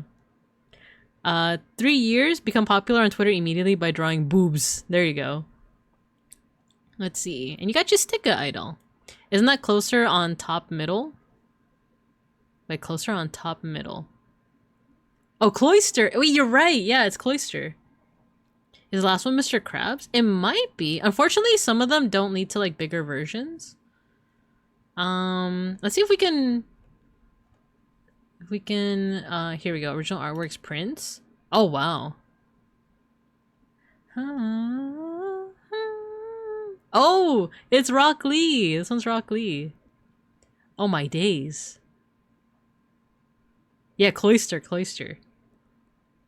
Okay, some of these, yeah, are becoming very recognizable, but let me see original artworks first. Oh, cool. Oh no, they're an NFT artist. That's unfortunate. At least they're not using AI, I guess, right? Oh, this is their inspiration. So this is Vasily Kandinsky. This is Kahlo, the man who loved good whiskey. Oh, is this what's his face? Cillian Murphy. The Peaky Blinders. The Girl Who Loved the Sea, numero 10. Yeah, some of these I'm not 100% sure, but it looks like they are building up like a certain style here. The first one seems like Slowpoke to me, or Slowbro, Powerpuff Girl. Yeah, I saw the Powerpuff Girls one. Color Courage, yeah, it's the Powerpuff Girls. Yeah, that's unfortunate, but also if you notice his homepage says that they've been making art for just 3 years, so that means that they made this page in 2023. It's very possible that they haven't updated it since then, and hopefully they aren't an NFT artist anymore. But who knows? Who knows? But yeah, you might be right. Maybe this one is Slowpoke. So Cloyster, Slowpoke, Cloyster, Eevee, Yoshi. These ones I'm not sure. This one might be Mr. Krabs. You might be right. Kirameku hoshi egaku ni. Oh, and Homer. This one looks like Homer, right? And then Mario, Luigi. This one, I'm not sure. Red Horizon? I'm not sure, but their approach is very interesting because it is very like Kandinsky inspired. And before we look at more of their artwork, let's go over Kandinsky. I know this is like the third time I've gone over him, but I'm just a big fan. I'm a big fan of his work. So Vasily Kandinsky, he's a Russian painter, and he is considered by many as like one of the like quote unquote like fathers of abstraction or abstract art. I tend to like abstract art that starts off as figurative, but then they just start like simplifying, and then eventually it turns abstract. And that's kind of what you see with a lot of artists, including Kandinsky. So as you can see, like early on, he made more figurative art, like landscapes, but he would experiment a lot with color. I like this one because it reminds me of like this art movement called Fauvism, where they just kind of like they do figurative art, but they play around a lot with the colors, you know? So you can clearly see that this is some kind of landscape on like a river with like boats and stuff, but they're playing around with color. So he kind of started off that way until he started to like adventure more into like abstraction and simplifying the forms, or just playing around with the forms. Like you can kind of tell that this is some kind of like landscape, especially because of the title, but also like even just looking at it without the title, it does look like a landscape that's been abstracted. And then eventually he just goes more and more abstract. Like he plays around with the shapes. Some of them still resemble things. Like this looks like a sun, right? But eventually he gets into the realm of like, oh, it doesn't really look like anything anymore, right? You could draw your own personal conclusions as to what it looks like. Like for me, this looks like a face and profile. Like this is the eye, maybe this is the mouth, right? But that might not even be what he intended. Maybe he intended for this to be like a person, or maybe this is like a paint palette or something. It's also very possible that he didn't want it to be figurative at all, right? So I'm personally more drawn to like art like this, where you can kind of see their trajectory as an artist. You're right. The Akira slide. I see. Yeah, you're right. The Red Horizon. Thank you, Peg School and Fugubi. A landscape that lives in a van down by the river. So yeah, it gets to that point where it's just like, I think this is like one of his like last works, or stuff here is like his like last works, where it just, oh no, I was wrong. This is sick. What the heck? Because I'm liking the experimentation with the color, right? So there's this abstraction. Oh, this one is sick. What the heck? It's like an explosion. It's like something you would see on like Madoka Magica, right? So that's the work of Vasily Kandinsky, and you do see a lot of that inspiration here. However, he does also mention the word suprematism. I don't know where I saw it, but oh, it's in like the title. You can't quite see it because it's like in the tabs portion, but he mentioned suprematism, which is another style that you see in, I believe, Russian work. Here we go. So it's a 20th century art movement. I didn't really study this one that much though, but yeah, this one also looks very much like Eighth Project's works, right?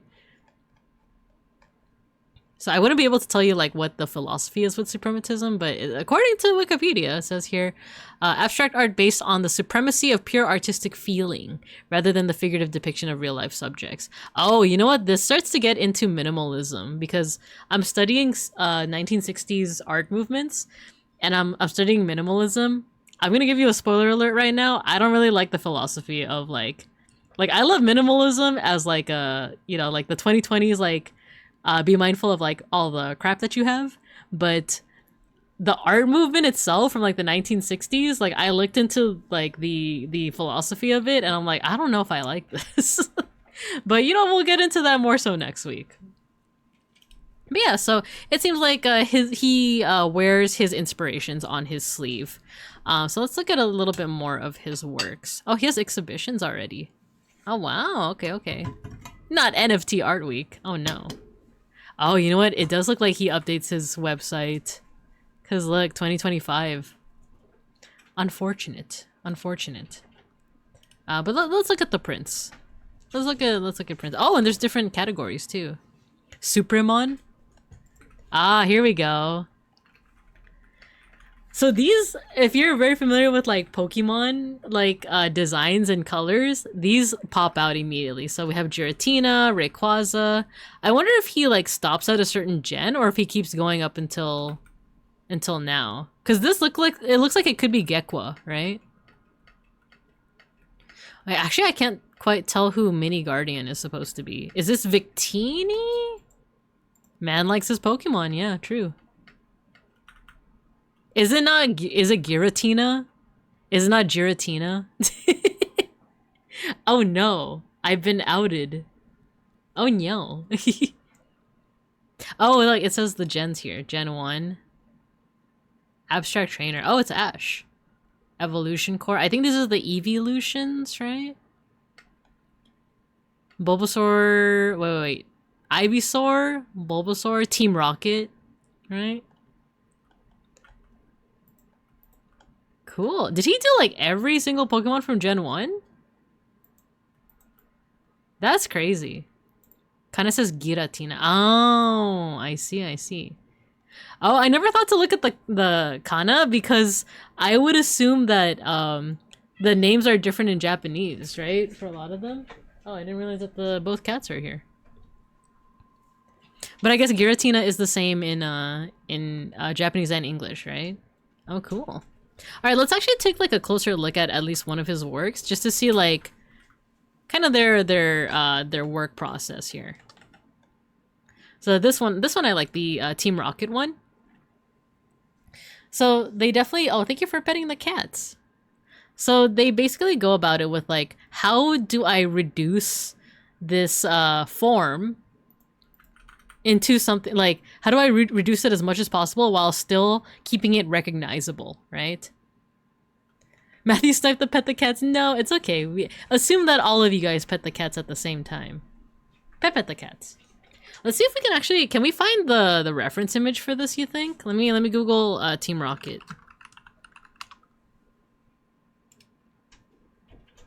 Let me see if we can find the reference for this. So far, I'm not really having a lot of luck.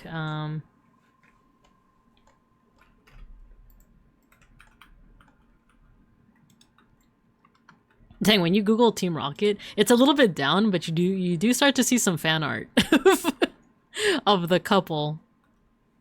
Very interesting. Yeah, I can't seem to find the reference picture for this, but the cool thing is that like you can at least recognize like this is Jesse and James, right? And I'm gonna be using the American names for this, because you can see like they use the colors. They make very good use of like color recognition, right?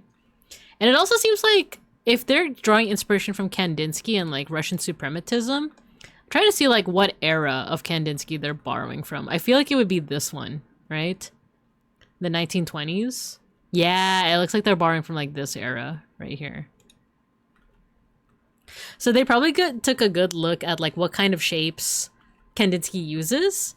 Because it's not just like triangles, circles and stuff. You see like some circles, but you see like these like boomerang shapes and these like really sharp triangles here, right? And there's like some bean shapes. So there's like, even though it seems like Kandinsky's using a lot of random shapes, there is kind of like a repertoire. It's almost like a shape bank that he pulls from. Let's see what else. So here we're seeing like kind of similar, like it seems like there is a certain repertoire that 8th Project is pulling from. So we're seeing some half circles here, because you see the half circle here, you see one right here and another one here to make the hair. Oh, what's interesting is that there's circles, but it's almost like he's using like a soft eraser tool to take out like the center of it to provide like a transition. Interesting. Cool. Yeah, I'm not sure like how else to like explain it. Like basically it looks like he's using like a certain repertoire of shapes that he does kind of borrow from Kandinsky, but also like kind of makes his own. Oh, this is a little too small to look at.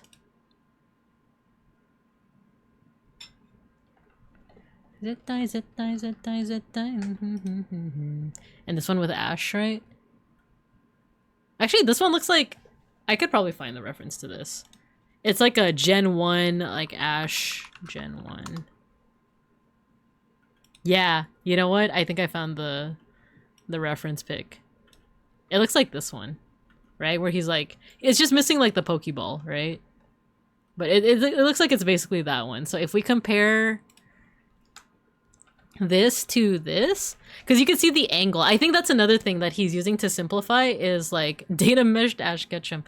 What he's using is like the pose, right? He's using the it reminds me a little bit of something called gesture drawing, which I've talked about before, but it's like gesture drawing is basically when you try to get like kind of like the vibe of a pose. You're not looking for photorealism, you're just kind of looking for like the general shape of it. So here's some examples of that. So they're looking at like a person that's like posing, and you're not trying to get like every single detail, you're just trying to get like the sweeping motions of like what their arms are doing. So for example, like if this is the reference image, you're going to be mostly getting like the curvature of the back and like the straight lines that make the arms and the legs. You're not trying to get like every single detail, like the ponytail or like the ear, right? So by getting the gesture of this, you see that like, for example, like his leg is like outstretched over here and then it's curved here. And then the arm almost follows the same angle as the leg, but not quite. And then you also have the arm swinging around here. So if you like make a line from this hand to this hand, it kind of makes like a C shape. So let's see if we're seeing that C shape in 8th Project's work. We are! Look at that. Look at that. So look at like, here is like the fingerless glove, right, of this hand, and then this one of this hand, and there is a C shape connecting the two, right? And then you are also seeing like the leg coming out at that angle, and then this circle seems like it's meant to be like the folded in leg, right? So it looks like he's studying the gesture of each pose to make sure that he gets kind of like the spirit of it, and then he's using like different shapes to kind of get that like Kandinsky suprematist effect. That's the one, but he added a Pokeball. Yeah, it looks like that's the one, right? And what's cool is that like Pokeballs even like are so recognizable just with like the red and white and then the black line in the middle that it's easy to just like include that and you know what you're looking at.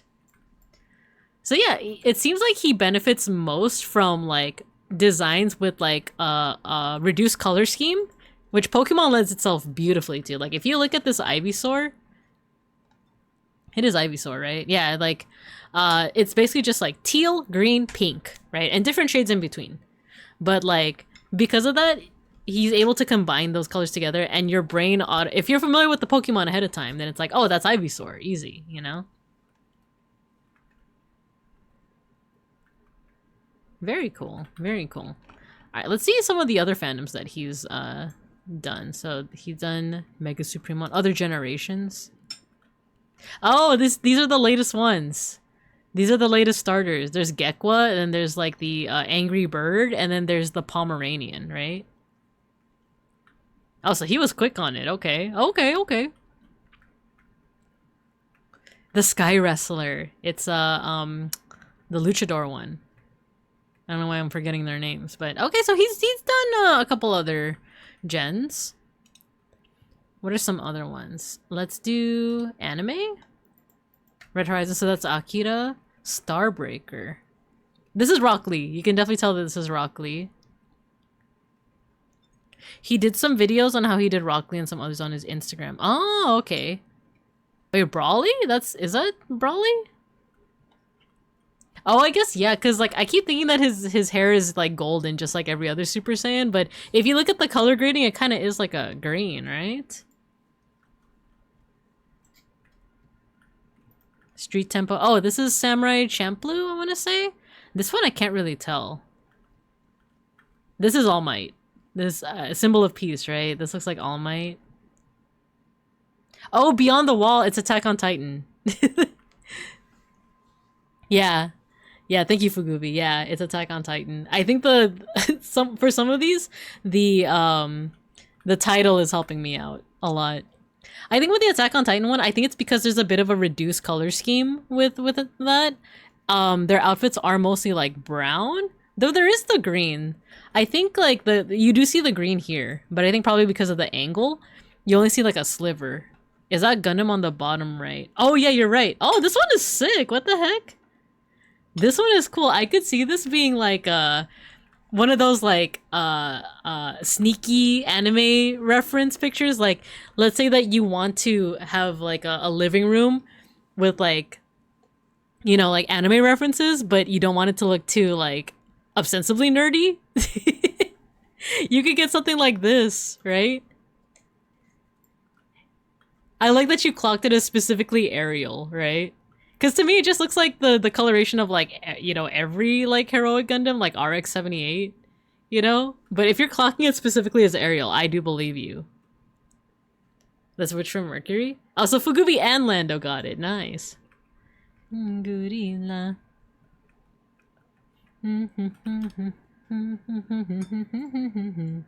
Stolen signature Mochi Sovereign? Who is it? Who is it, you guys? It's the pose and the V-fin. Oh, I see, I see. Alright, I'll leave this up to you guys. Who are these? I can't quite tell. Mochi Sovereign and Stolen Signature? You see Cell. Oh, I could kind of see that. Yeah, I wouldn't be surprised if there's some Dragon Ball Z ones on here. Stolen Signature kind of makes sense. Stolen Signature is Cell? Okay. I can't tell who Mochi Sovereign is. This looks like, okay, this looks like a staff. Right? And then it looks like a pose. Like maybe a ninja pose? Do you think maybe it's like Naruto or Boruto? Not sure. Yeah, I think I like the aerial one a lot. One Piece, that's the mochi fruit enemy. Oh, I wouldn't know who that is. So maybe that's why I haven't watched One Piece yet. Yugi! That one's Yugi. That has to be Millennium Sonata. That's Blue Eyes. You could tell by the pose. It's like the card art. And then I think that's Deidara. Right? It's funny how recognizable most of these are at 160p. That's funny. And then is this what's it called? M Bison or oh, that's Frieza versus Goku 100%. And it's called Planet's End. Oh, Saint Seiya, that makes sense too. Yeah, Saint Seiya. Yeah, this one is 100% like Goku versus Frieza. These are pretty sick. Like these are ones that like I would want in my like if we ever get like a cool like nice little living room. One for those Deku. Oh yeah, it definitely looks like Deku. Let's see. Byakugan. Is this supposed to be Neji? Yeah, it is Neji. Neji, Naruto, and Aang, right? The last composition. Oh, that's a reference to Kandinsky right there, if I've ever seen one. Gaara, Kakashi, Jiraiya.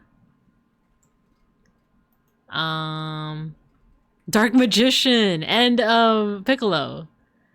Failed Fusion? Is this supposed to be Gotenks or Gogeta? I just remember like when Gotenks like had the failed fusion. I don't remember like what the Vegeta Goku failed fusion was, because I know there's Gogeta and then there's like also Vegeto, right? Purple, this is the one that we saw on the front page. I can't quite tell who this one is. Purple Impact. What do you guys think? Purple Impact. Trunks?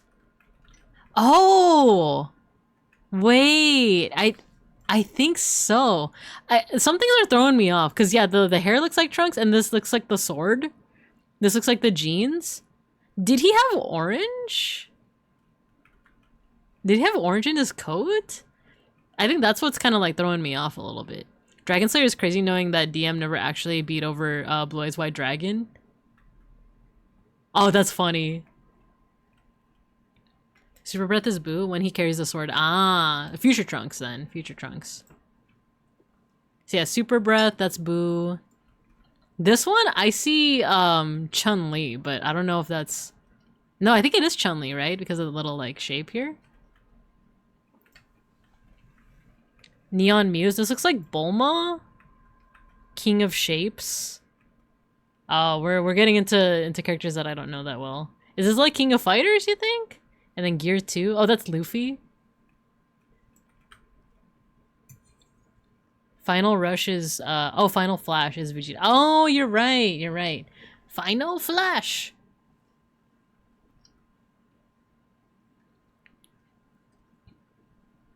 I think that's Zoro, Shapes Tempo, Super Tanker. Yeah, these ones I can't quite tell.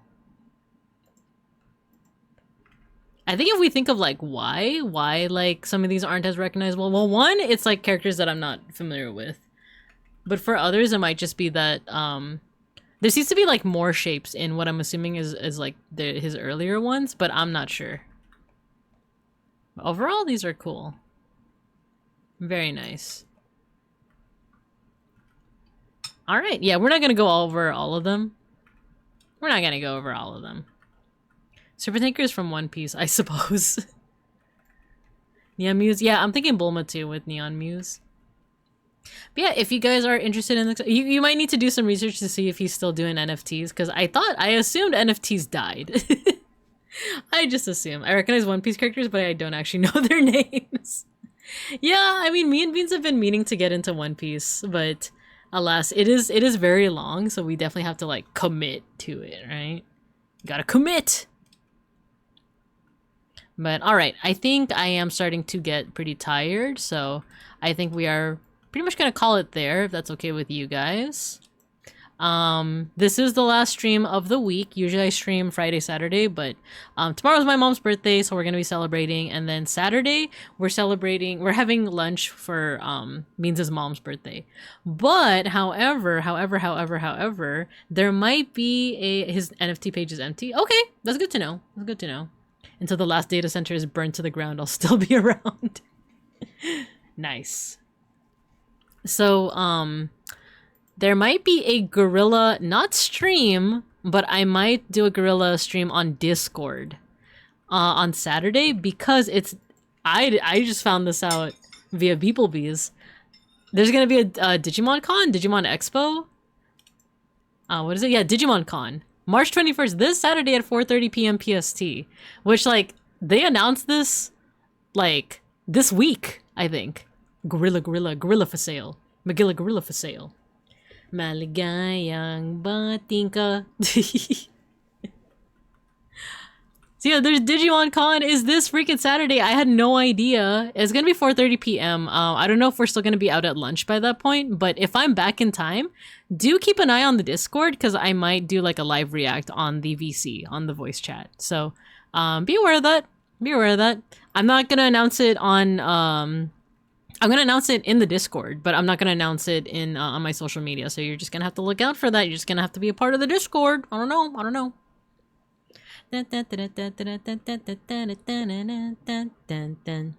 Dang. Why did I ever stop listening to Regloss? Have good parties and happy birthday to the moms. Yeah.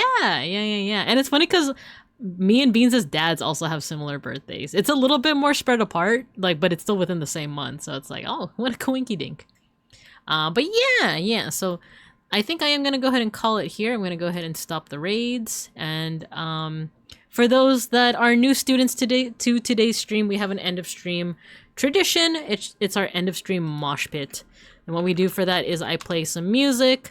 You guys are basically just spam your favorite emotes in the chat when you hear the music. And I'm going to make your little stream avatars fight each other. There's no correlation between who spams the most emotes and who wins the mosh pit. It's RNG, and it's not rigged. Happy Momsmas to you and Beans. Thank you. Let's see. Well, we were talking about Wish for Mercury today. I don't know. We were talking about Wish for Mercury. Maybe we should listen to The Blessing. I was also talking a lot about Regloss. But we did also listen to Regloss last time. So, okay. Once you guys hear the music, go ahead and start spamming your favorite emotes. Get to moshing. And then we'll raid out.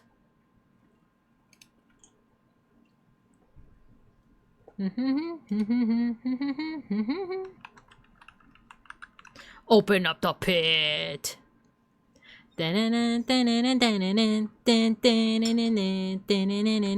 Mosh. Yeah, it is the metal remix. Exactly. Alright, let me see who we're gonna raid into.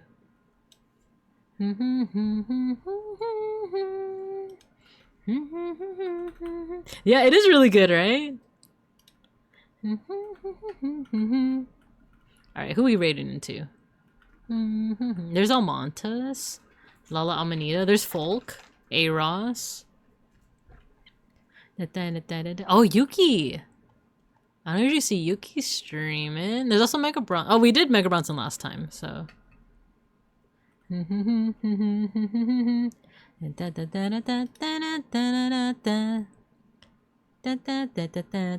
Yeah, Yuki is on, so we're probably gonna raid into Yuki.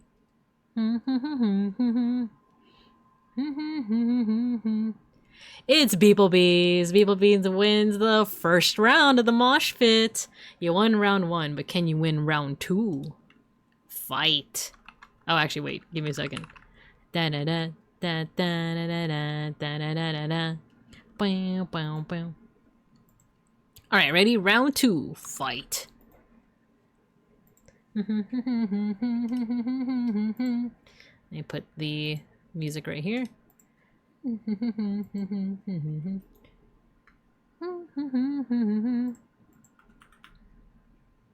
Actually, we could just take that out. There we go.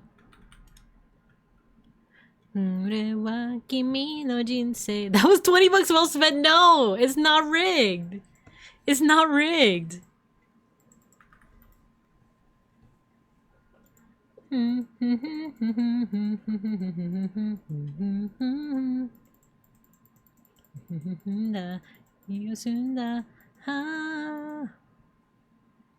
It's Zako. Zako wins the second round of the mosh pit. Do we have enough time for another round? Kinda. We kinda do. See, we have 2 separate winners. It's not rigged. It's not rigged. I keep telling you guys. Round 3. Fight. Heaven or hell. See how Babinka's cub killed me after I spoke the truth? Sus. You guys. You guys. It's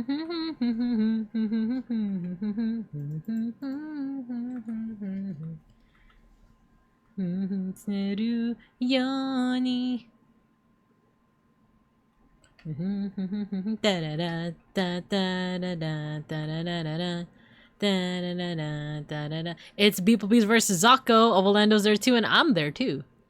But we'll see. We'll see. Oh, beeplebees got a second red med pack. Got a second med pack. I don't know. I don't know. Once the winner is decided here, we'll go ahead and raid out. Oh, Orlando versus beeplebees. Who's getting it? Who's getting it? Fight, fight, fight, fight. Oh, Orlando's gonna get the... Oh, no, he just missed the med pack. He just missed the med pack. Oh, no. They're both heading for the med packs. This is such a close match. Beeplebees got 2 of them. It's over. It's Jover. It's Jover. No. I mean, yes, Beeplebees won. Good job. Good job. Lando throw. It's okay. Good job, Beeplebees. Let's go. Let's freaking go. GG rigged. Wait. Yeah, you did win one. And Beeplebees won too. It's not rigged. I'm telling you guys. I'm telling you guys. Alright, you guys are gonna be good for the rest of the week, right? You guys are gonna be good for the rest of the week? Alright, I'll see you guys next week. We'll be back to our decade studies and our yaps, our yippity yaps. I zoned out. Let's go. I win with no effort. Why is there 20 in my PayPal? What? No. What are you saying? What are you... Anyway, we're gonna raid. We're gonna raid into Yuki ENVT. She's adorable. She's playing Slay the Spire. I think it's the first one. I think it's the first one. Thanks for the stream. Thanks for tuning in, you guys. I appreciate you. I appreciate you. All right, let's go ahead and start that raid. We got our raid message, but not the second one. Why doesn't it ever work? It's a mystery, truly. But all right, guys. I hope you guys have a good morning, afternoon, and evening. And as always, I'll see you guys when I see you guys.